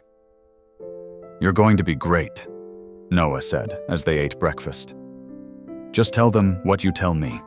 about kindness, about stopping, about seeing people. It's a little more complicated than that, bud. No, it's not. That's what people make it complicated. But really, it's simple. Be kind. Help people. Don't walk past. Elijah looked at his son and felt a surge of pride. 13 years old and already wiser than most adults. The conference was held in a massive convention center. Thousands of seats, all filled. Elijah waited backstage, his heart pounding, while the moderator introduced him. Our keynote speaker today is Elijah Brooks, National Director of Music Therapy Programs at Walsh Foundation. Mr. Brooks pioneered a revolutionary approach to treating veteran PTSD through music therapy, and his programs have helped thousands of veterans across the country. But before all of that, he was a piano tuner facing eviction who made a choice that changed his life. Please welcome Elijah Brooks. Applause. Overwhelming applause. Elijah walked onto the stage, squinting against the lights, and approached the podium. He looked out at the sea of faces. Some were veterans. Some were advocates. Some were people who made policy decisions that affected millions of lives. And suddenly Elijah wasn't nervous anymore, because he knew what he needed to say. "Good morning," he began. "My name is Elijah Brooks, and 3 years ago I was about to lose everything. My apartment, my future, my ability to provide for my son. I was facing the biggest opportunity of my life, a job that could have solved all my problems. And I was on my way to that interview when I saw something that made me stop." He told the story. All of it. Ray being attacked, the decision to intervene, missing the interview, the despair afterward, and then the unexpected redemption. I didn't help Ray Coleman because I thought it would lead to anything Elijah said. I helped him because it was the right thing to do, because someone needed help and I was there. That's it. No grand moral calculation, no expectation of reward, just a simple choice to stop. He paused, looking out at the audience. But here's what I learned from that choice. Kindness isn't just about helping the person in front of you. It's about what that help creates. Ray Coleman was homeless for 15 years. 15 years of being invisible, of being walked past, of being told by society's indifference that he didn't matter. And then one person stopped. One person saw him. And it changed everything. Elijah went on to talk about the music therapy program, about the veterans they'd helped, about the families reunited, about the lives rebuilt from nothing. "We've worked with over 500 veterans in our programs," Elijah said. 500 people who were homeless, addicted, suffering from PTSD, convinced they had no future. And do you know what the common thread is? What every single one of them needed before they could heal? He let the question hang.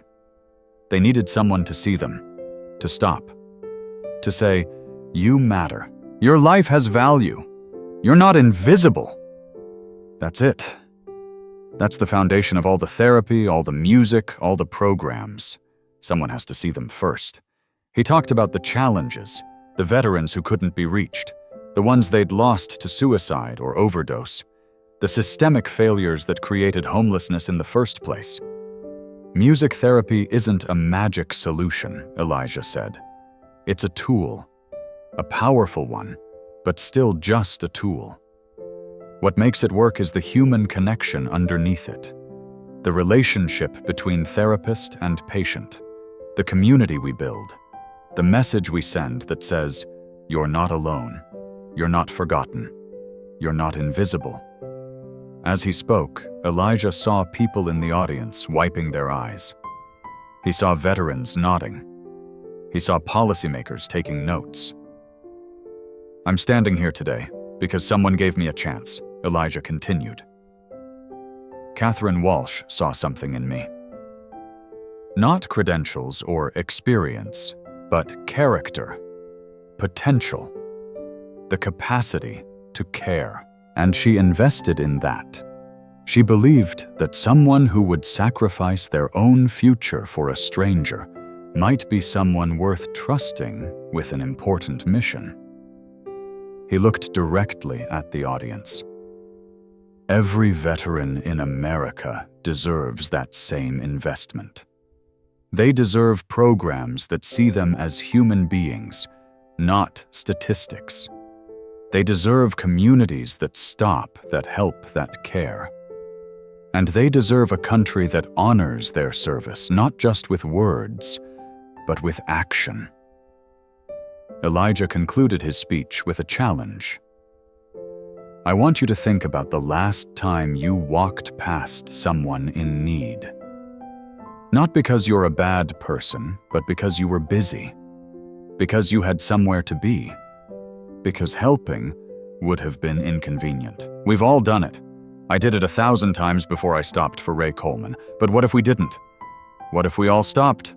Just once, just one time. What would that create? What ripples would spread out from that single act of compassion? I don't know the answer. But I know this: the choice to stop changed my life. It changed Ray's life. It changed hundreds of veterans' lives. And maybe if enough of us choose to stop to see, to help, it could change everything. He stepped back from the podium as the room erupted in applause. A standing ovation, people on their feet clapping, some crying. Elijah walked off stage in a daze. Backstage, Noah was waiting with a huge grin. Dad, that was amazing. You made people cry. I just told the truth, Elijah said, still overwhelmed. Over the next few hours, Elijah was pulled into conversations with veterans advocates, mental health professionals, and even a few members of Congress. Everyone wanted to know more about the program, about expansion possibilities, about funding. By evening, Elijah was exhausted. He and Noah returned to their hotel room and ordered room service. How do you feel? Noah asked, stealing a fry from his dad's plate. Tired. Overwhelmed. But good, I think. Like maybe I said something that mattered. You definitely did. I was watching people's faces. You changed minds today. I hope so. They ate in comfortable silence for a while. Then Noah asked Dad, "Do you ever regret it?" Stopping that day. Everything that could have gone wrong, Elijah thought about it honestly. No, not for a second. Because if I hadn't stopped, none of this would exist. The program. The hundreds of lives changed. Ray and Catherine reunited. None of it. And I'd still be struggling, barely surviving, with no hope for anything better. But you didn't know that would happen when you stopped. No, I didn't. I thought I was throwing my life away. But sometimes the right thing is the right thing regardless of the outcome. Noah nodded thoughtfully. I want to be like that. Like you. Someone who stops. You already are, bud. You already are. That night, lying in his hotel bed, Elijah checked his phone. Hundreds of emails, LinkedIn messages, Twitter mentions. The speech had been recorded and posted online, and already it was being shared widely. But one email caught his attention. The subject line read, "Thank you from Seattle." He opened it. It was from James, the veteran, who'd written to him months earlier. Elijah, I watched your speech today. I wanted you to know that I've been sober for 9 months now. I got a full-time job. I'm reconnecting with my kids. And yesterday I helped a homeless veteran I saw on the street. I stopped, just like you did, just like you taught me. The ripples keep spreading. Thank you for starting them. Elijah read the email 3 times, his vision blurring with tears. This was why he did it. Not for the recognition or the speeches or the applause, for emails like this, for lives like James's, for the ripples spreading out in ways he'd never see. He forwarded the email to Catherine with a simple message. "This is why we do it." She wrote back immediately. "This is why I believed in you. You see people. You always have." The next morning, before flying back to New York, Elijah and Noah took a walk around D.C. As they passed the Lincoln Memorial, they saw a homeless veteran sitting on the steps, a sign asking for help. Elijah stopped. He always stopped now. He sat down next to the man and struck up a conversation. Name Robert, Marine veteran, 3 tours in Iraq, struggling with PTSD and substance abuse, no family, no support system. Elijah took out his phone and made a call. Within an hour, he'd connected Robert with a veterans services organization in D.C., had gotten him a bed at a shelter for the night, and had scheduled an intake appointment for the following week. Noah watched his father work, pride evident on his young face. As they walked away, Robert called out, "Thank you for stopping." Elijah turned and waved. "Someone stopped for me once, just paying it forward." On the flight home, Noah fell asleep against his father's shoulder. Elijah looked out the window at the clouds below and thought about the journey that had led him here.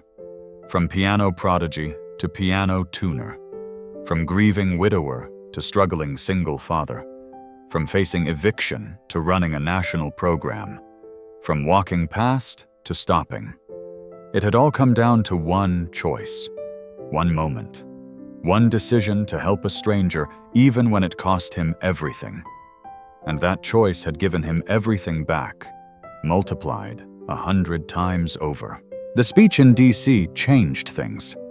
Within months, Walsh Foundation received a massive influx of donations, specifically earmarked for the music therapy program. Other foundations reached out to partner. Cities across the country requested programs. And the federal government, for the first time, showed real interest in funding music therapy as a legitimate treatment for veteran PTSD. Elijah found himself in meetings with VA administrators, congressional staffers, and policy experts. It was exhausting and exhilarating. He was learning to navigate a world he'd never imagined being part of. Through it all, Catherine remained his anchor. She'd been doing this work for 15 years and knew how to balance vision with pragmatism, hope with realism. "Don't let them dilute what we do," she told him during one particularly frustrating negotiation with a government contractor. "The moment we turn this into just another bureaucratic program, we lose what makes it special. We lose the human connection." "How do I scale human connection?" Elijah asked. "How do we serve thousands of veterans without losing the personal touch that makes this work?" That's the eternal question, isn't it? The answer is we train people who care, who see veterans the way you see them, who understand that this isn't about compliance or metrics, it's about healing. They developed a comprehensive training program for new staff. Not just technical training in music therapy techniques, but training in empathy, in listening, in seeing the person behind the trauma. Ray became a key part of that training. He'd share his story, the raw, unfiltered truth of homelessness, PTSD, and survival. And he'd explain what had helped him heal, what had made the difference. It wasn't the music alone Ray would tell trainees. It was the fact that someone cared enough to see me, to treat me like I mattered. The music was just the language we used to rebuild what trauma had destroyed. The program expanded to 15 cities, then 20. Each location had a full-time director, a music therapist, a social worker, and peer counselors, veterans who'd been through the program and wanted to give back. And in each city, the results were the same. Veterans finding hope, families reuniting, lives rebuilt. But expansion brought challenges Elijah hadn't anticipated. Different cities had different needs. What worked in New York didn't always work in rural Texas or urban Los Angeles. They had to adapt to be flexible, to trust local directors to know their communities. It was a delicate balance, and Elijah often felt like he was juggling too many things at once. The administrative work, the training, the fundraising, the advocacy, the actual therapy work he still tried to do because that's what kept him grounded. One evening, working late in his office, he felt a wave of exhaustion wash over him. He'd been at it for 12 hours straight. Meetings, phone calls, emails, grant proposals. His eyes hurt. His back hurt. His brain hurt. There was a knock on his door. Catherine stepped in. "You're still here," she said. "So are you." "Fair point." She sat across from him. "You look tired."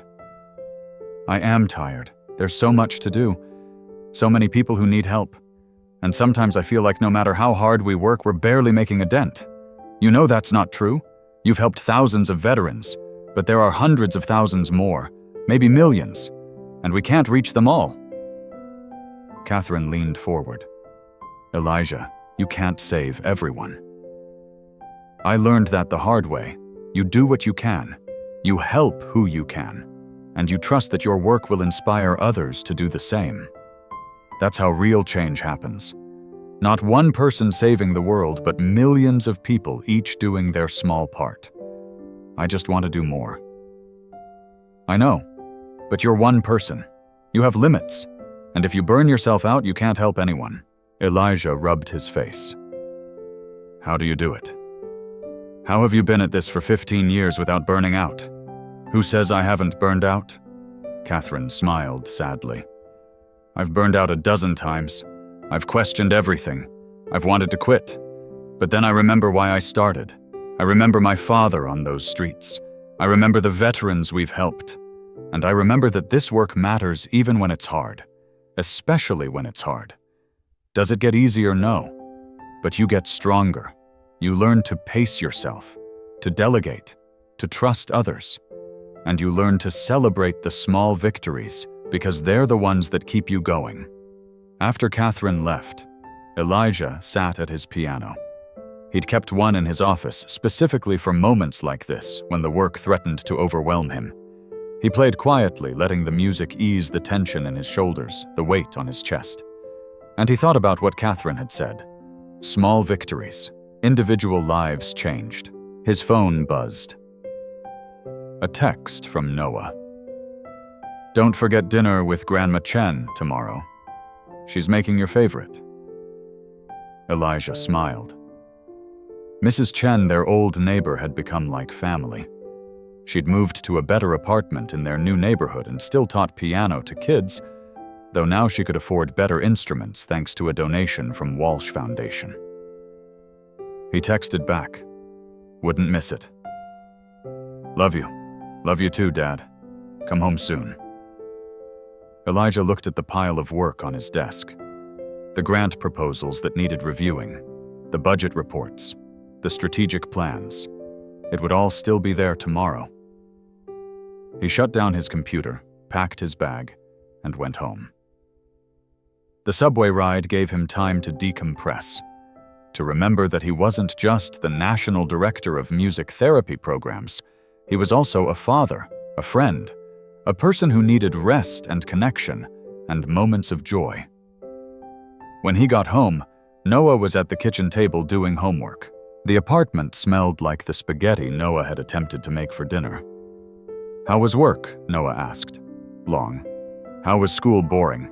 Mr. Peterson talked about the Civil War for like 3 hours. The Civil War is important. I know. But 3 hours?" Elijah laughed and ruffled Noah's hair. "Fair point. How's the spaghetti edible?" "Probably." They ate dinner together. Noah chattering about school friends, the piano piece he was learning. Normal, everyday conversation. The kind Elijah had once feared he'd never have again. After dinner, they played piano together. Their duets had gotten more complex. Noah was improving rapidly, his fingers finding the keys with increasing confidence. "You know," Noah said, as they finished a piece, "I'm glad you stopped that day, in the park.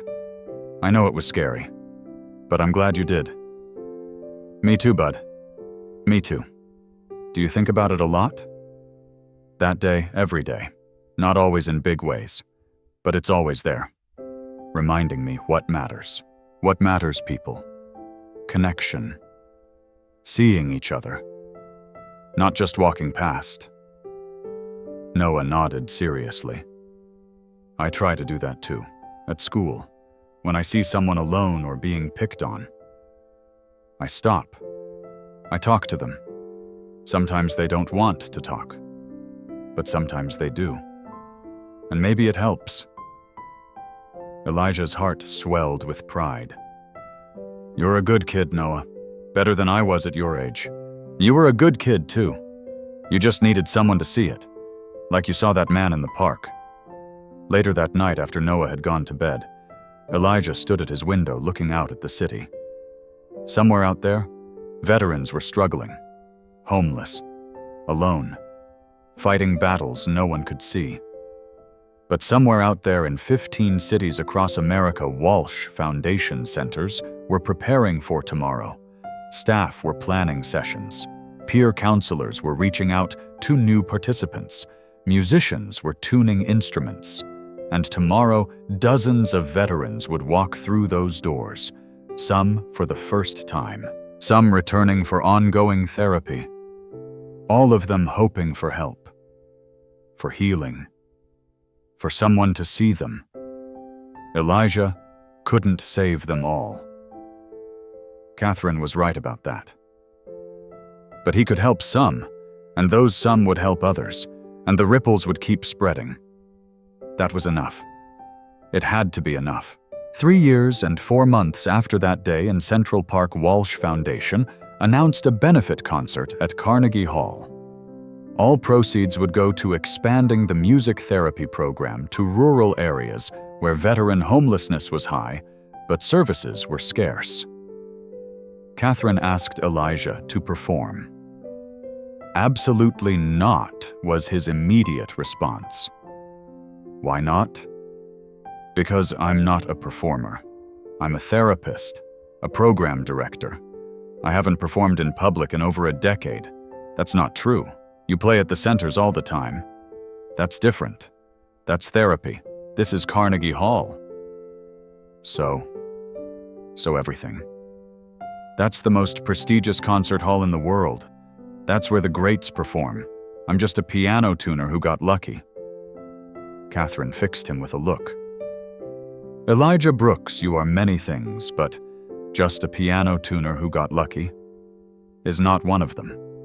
You're a talented musician who gave up his dream to raise his son, who sacrificed everything to help a stranger, who's helped thousands of veterans find their way back to life.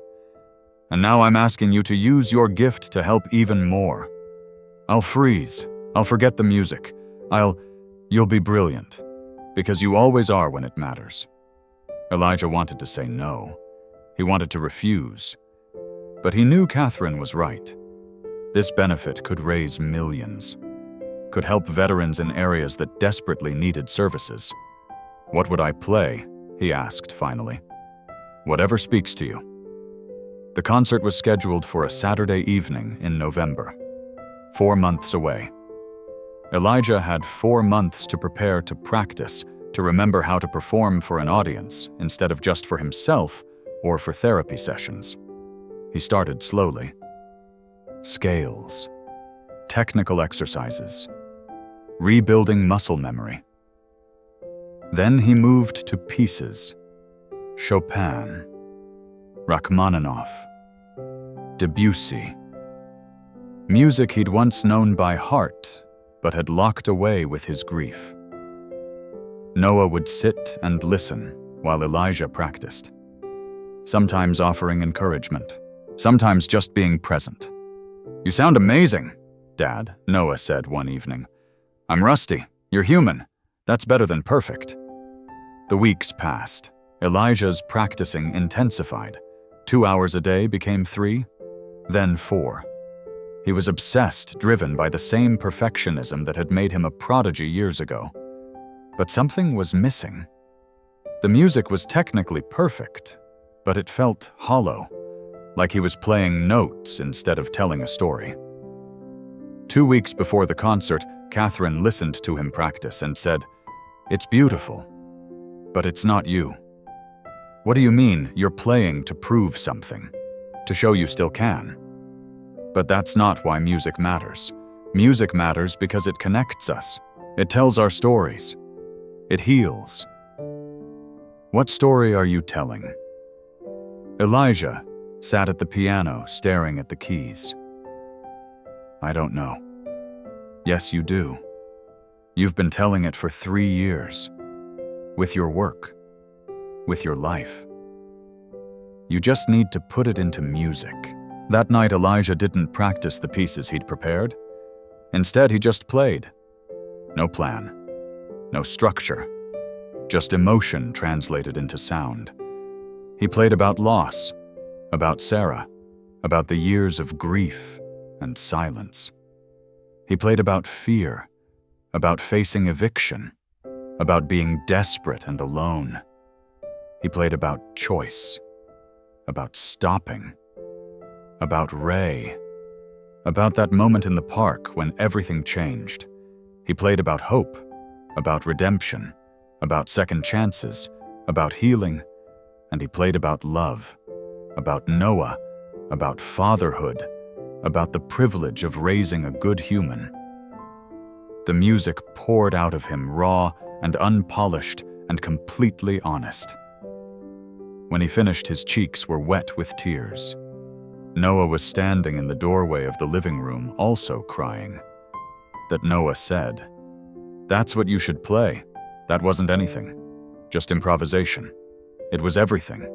It was your story, Dad. That's what people need to hear." So Elijah changed his plan. Instead of performing established pieces, he would perform his own composition. A piece he called "The Cost of Kindness." Music that told his story. That honored Ray. That celebrated every veteran who'd found healing through their program. He spent the next 2 weeks refining it, writing it down, memorizing it, making it something he could reliably perform. The night of the benefit concert arrived.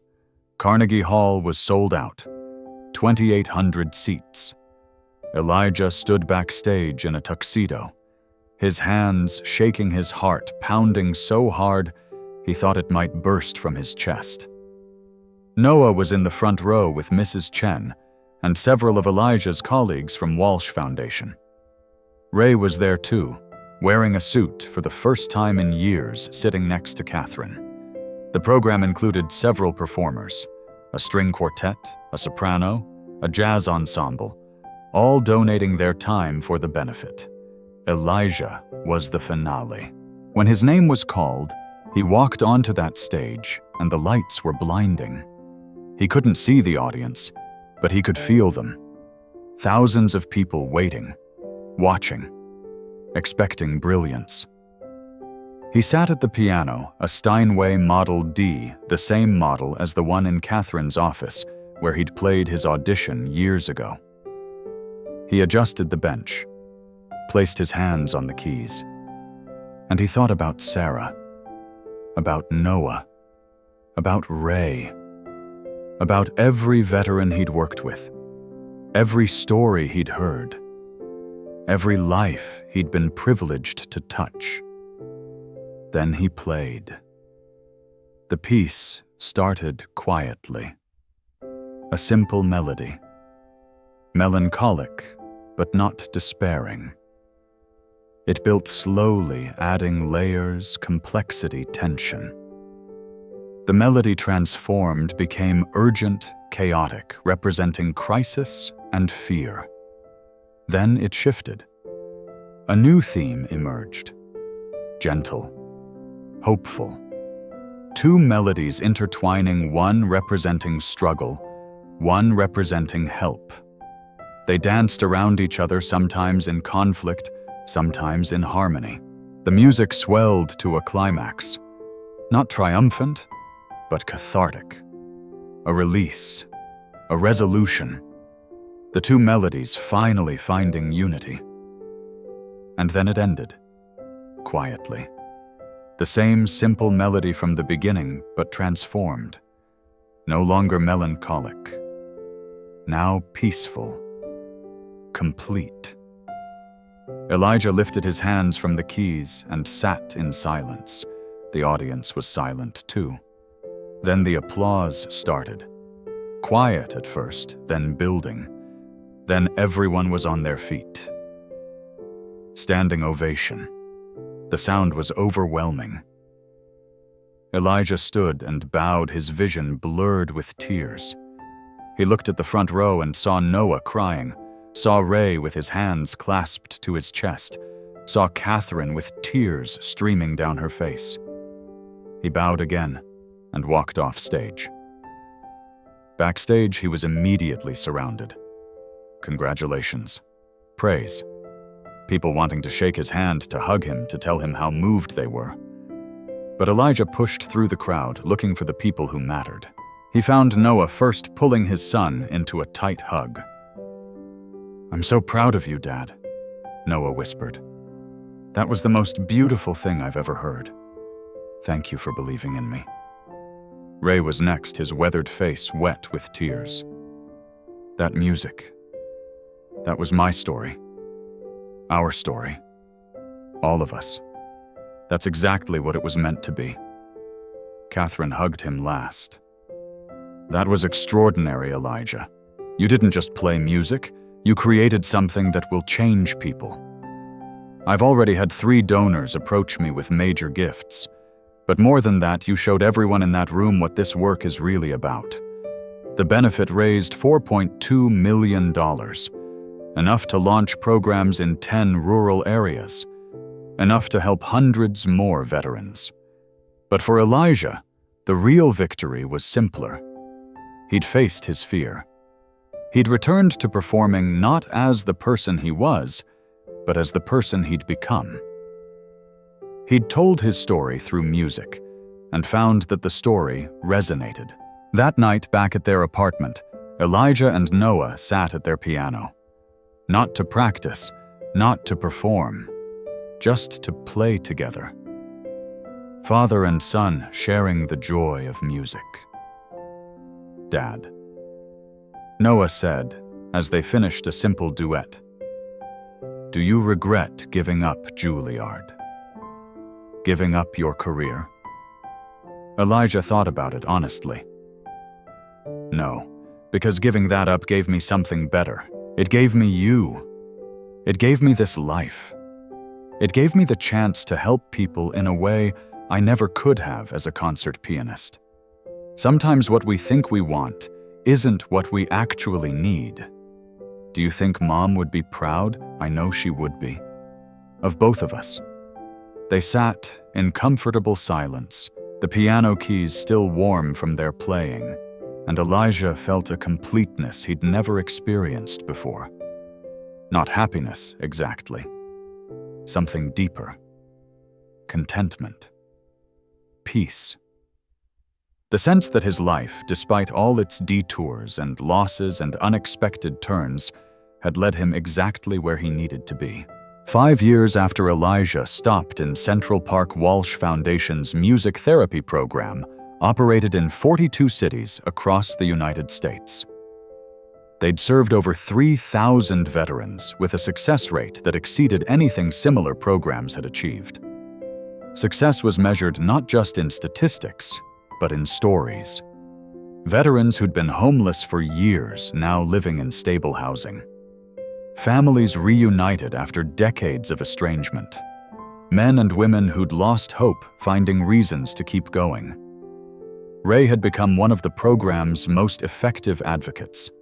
He spoke at conferences, trained new peer counselors, and worked directly with veterans in the New York program. His relationship with Catherine had deepened, and he'd rebuilt connections with both his children. It wasn't perfect, too much time had passed for perfect, but it was real, it was healing. Catherine continued to lead Walsh Foundation, but increasingly she handed day-to-day operations to Elijah.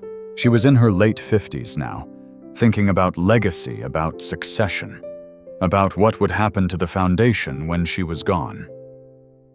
"I want you to take over," she told Elijah one afternoon in her office. "Not now, but eventually. I want you to lead Walsh Foundation." "Catherine, I'm not qualified to run a billion-dollar foundation. Neither was I when I started. But I learned. You'll learn.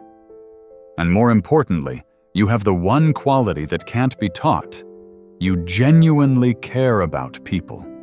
That's what makes a leader in this work. Can I think about it? Take all the time you need. But know that I wouldn't ask if I didn't believe in you completely." Noah was 15 now, a sophomore in high school, and already thinking about college. He'd become an accomplished pianist in his own right, performing in school recitals and youth competitions. But his real passion was service. He volunteered at the New York program, working with younger children of veterans, helping them process trauma through music and art. "I think I want to study music therapy in college," Noah told Elijah one evening. "Like what you do, helping people through music. You're sure there are lots of careers out there." "I'm sure. I've seen what you do, how you change lives. I want to do that too." Elijah felt pride and concern in equal measure. Pride that his son had chosen a path of service. Concern that Noah might be following him out of obligation rather than passion. "You don't have to do what I do," Elijah said carefully. "You can be anything you want." "I know, Dad. But I want this. I've always wanted this. Ever since I saw you with those veterans. Since I saw you play at Carnegie Hall. Since I understood what it means to really help people. This is my choice." And Elijah believed him. The program continued to evolve. They added art therapy, dance therapy, poetry workshops, anything that could help veterans express trauma, process grief, and find their way back to life. They also started a family program working with the children and spouses of veterans, because trauma doesn't just affect the person who experienced it, it ripples through entire families. One Saturday morning, Elijah was leading a group session at the New York Center. 10 veterans, all at different stages of recovery. They were working on a group composition, each person contributing a melodic phrase. One man, a young veteran named Marcus, who'd served in Afghanistan, was struggling. He'd sit at the piano, put his hands on the keys, and freeze. The trauma was locked in his body, preventing the music from flowing. Elijah sat beside him. "What do you hear in your head?" "Nothing. Just silence. Like there's a wall. What's behind the wall?" Marcus's jaw clenched. "The stuff I don't want to think about. The things I saw. The friends I lost. What if the music could help you process those things? What if instead of keeping them locked behind a wall, you could let them out in a safe way I don't know how?" Elijah put his hands on the keys. "Watch. Listen." He played a simple phrase. Dark. Discordant. Representing pain. Then he transformed it, softened it, resolved it into something more hopeful. "Your trauma doesn't disappear," Elijah said, "but it can transform. It can become part of your story instead of the whole story. Try it. Just one note, one sound that represents what you feel." Marcus hesitated, then pressed a single key. A low note. Heavy. Good. Now another. Slowly, note by note, Marcus began to play. It wasn't pretty. It wasn't polished. But it was honest. And as he played, tears started streaming down his face. The other veterans in the group watched in silence, recognizing something profound was happening. When Marcus finished, he sat back, exhausted, but somehow lighter. "That was brave," Elijah said. "What you just did took more courage than anything else you'll do this week." "It hurt," Marcus said. "I know. But did it help?" Marcus nodded slowly. "Yeah, I think it did." Moments like that reminded Elijah why he did this work, why he'd chosen to stop that day, why he kept choosing to stop over and over for every veteran who walked through their doors. After the session, Ray pulled Elijah aside. "You were good with Marcus. Patient. You knew exactly what he needed." "I learned from you," Elijah said, "from watching you with the other veterans. You have a gift for meeting people where they are." Ray smiled, his weathered face creasing. 5 years ago, I was convinced I had nothing to offer. Now I'm helping people heal. Life is strange. Life is full of second chances, if we're brave enough to take them. Thank you for giving me mine.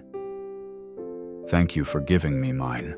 They stood together in the center's hallway, two men whose lives had intersected by chance and transformed each other in ways neither could have predicted. That evening, Elijah attended a foundation board meeting. As national director, he now had a seat at the table where major decisions were made. It still felt surreal sometimes, sitting with billionaires and policy experts offering his perspective. The topic was expansion. A major donor had offered $10 million to launch programs in 15 additional cities. The question, Catherine said, is whether we can maintain quality with this rate of growth. "Elijah, what do you think?" All eyes turned to him. 5 years ago, he would have frozen, been intimidated, deferred to others with more experience. Now he spoke with confidence. "Growth is only valuable if it serves our mission. If we expand too fast, we risk losing the personal touch that makes this work. I'd rather serve fewer veterans well than more veterans poorly. So my recommendation is we take the 10 million, but use it to deepen existing programs rather than just adding new locations. Hire more staff, improve facilities, develop better training, and then when we're truly ready, expand sustainably." The board debated for an hour, but ultimately they agreed with Elijah's approach. Quality over quantity, depth over breadth. After the meeting, a board member approached him. "That was wise counsel. You've grown into this role. I'm still learning. We all are. That's what makes us good at it." That night, Elijah came home to find Noah practicing piano. The apartment was filled with music, and for a moment Elijah just stood in the doorway and listened. This was what success looked like. Not the job title, or the salary, or the recognition. This, a son who felt safe enough, secure enough, happy enough to make music for the joy of it. "Sounds good, bud," Elijah said, walking into the living room. Noah finished the piece and turned. "Just working on that Chopin etude. It's hard. It's supposed to be hard. That's what makes it worth doing. Like your work, like everything worth doing." They ordered pizza and ate together while watching a documentary about jazz musicians.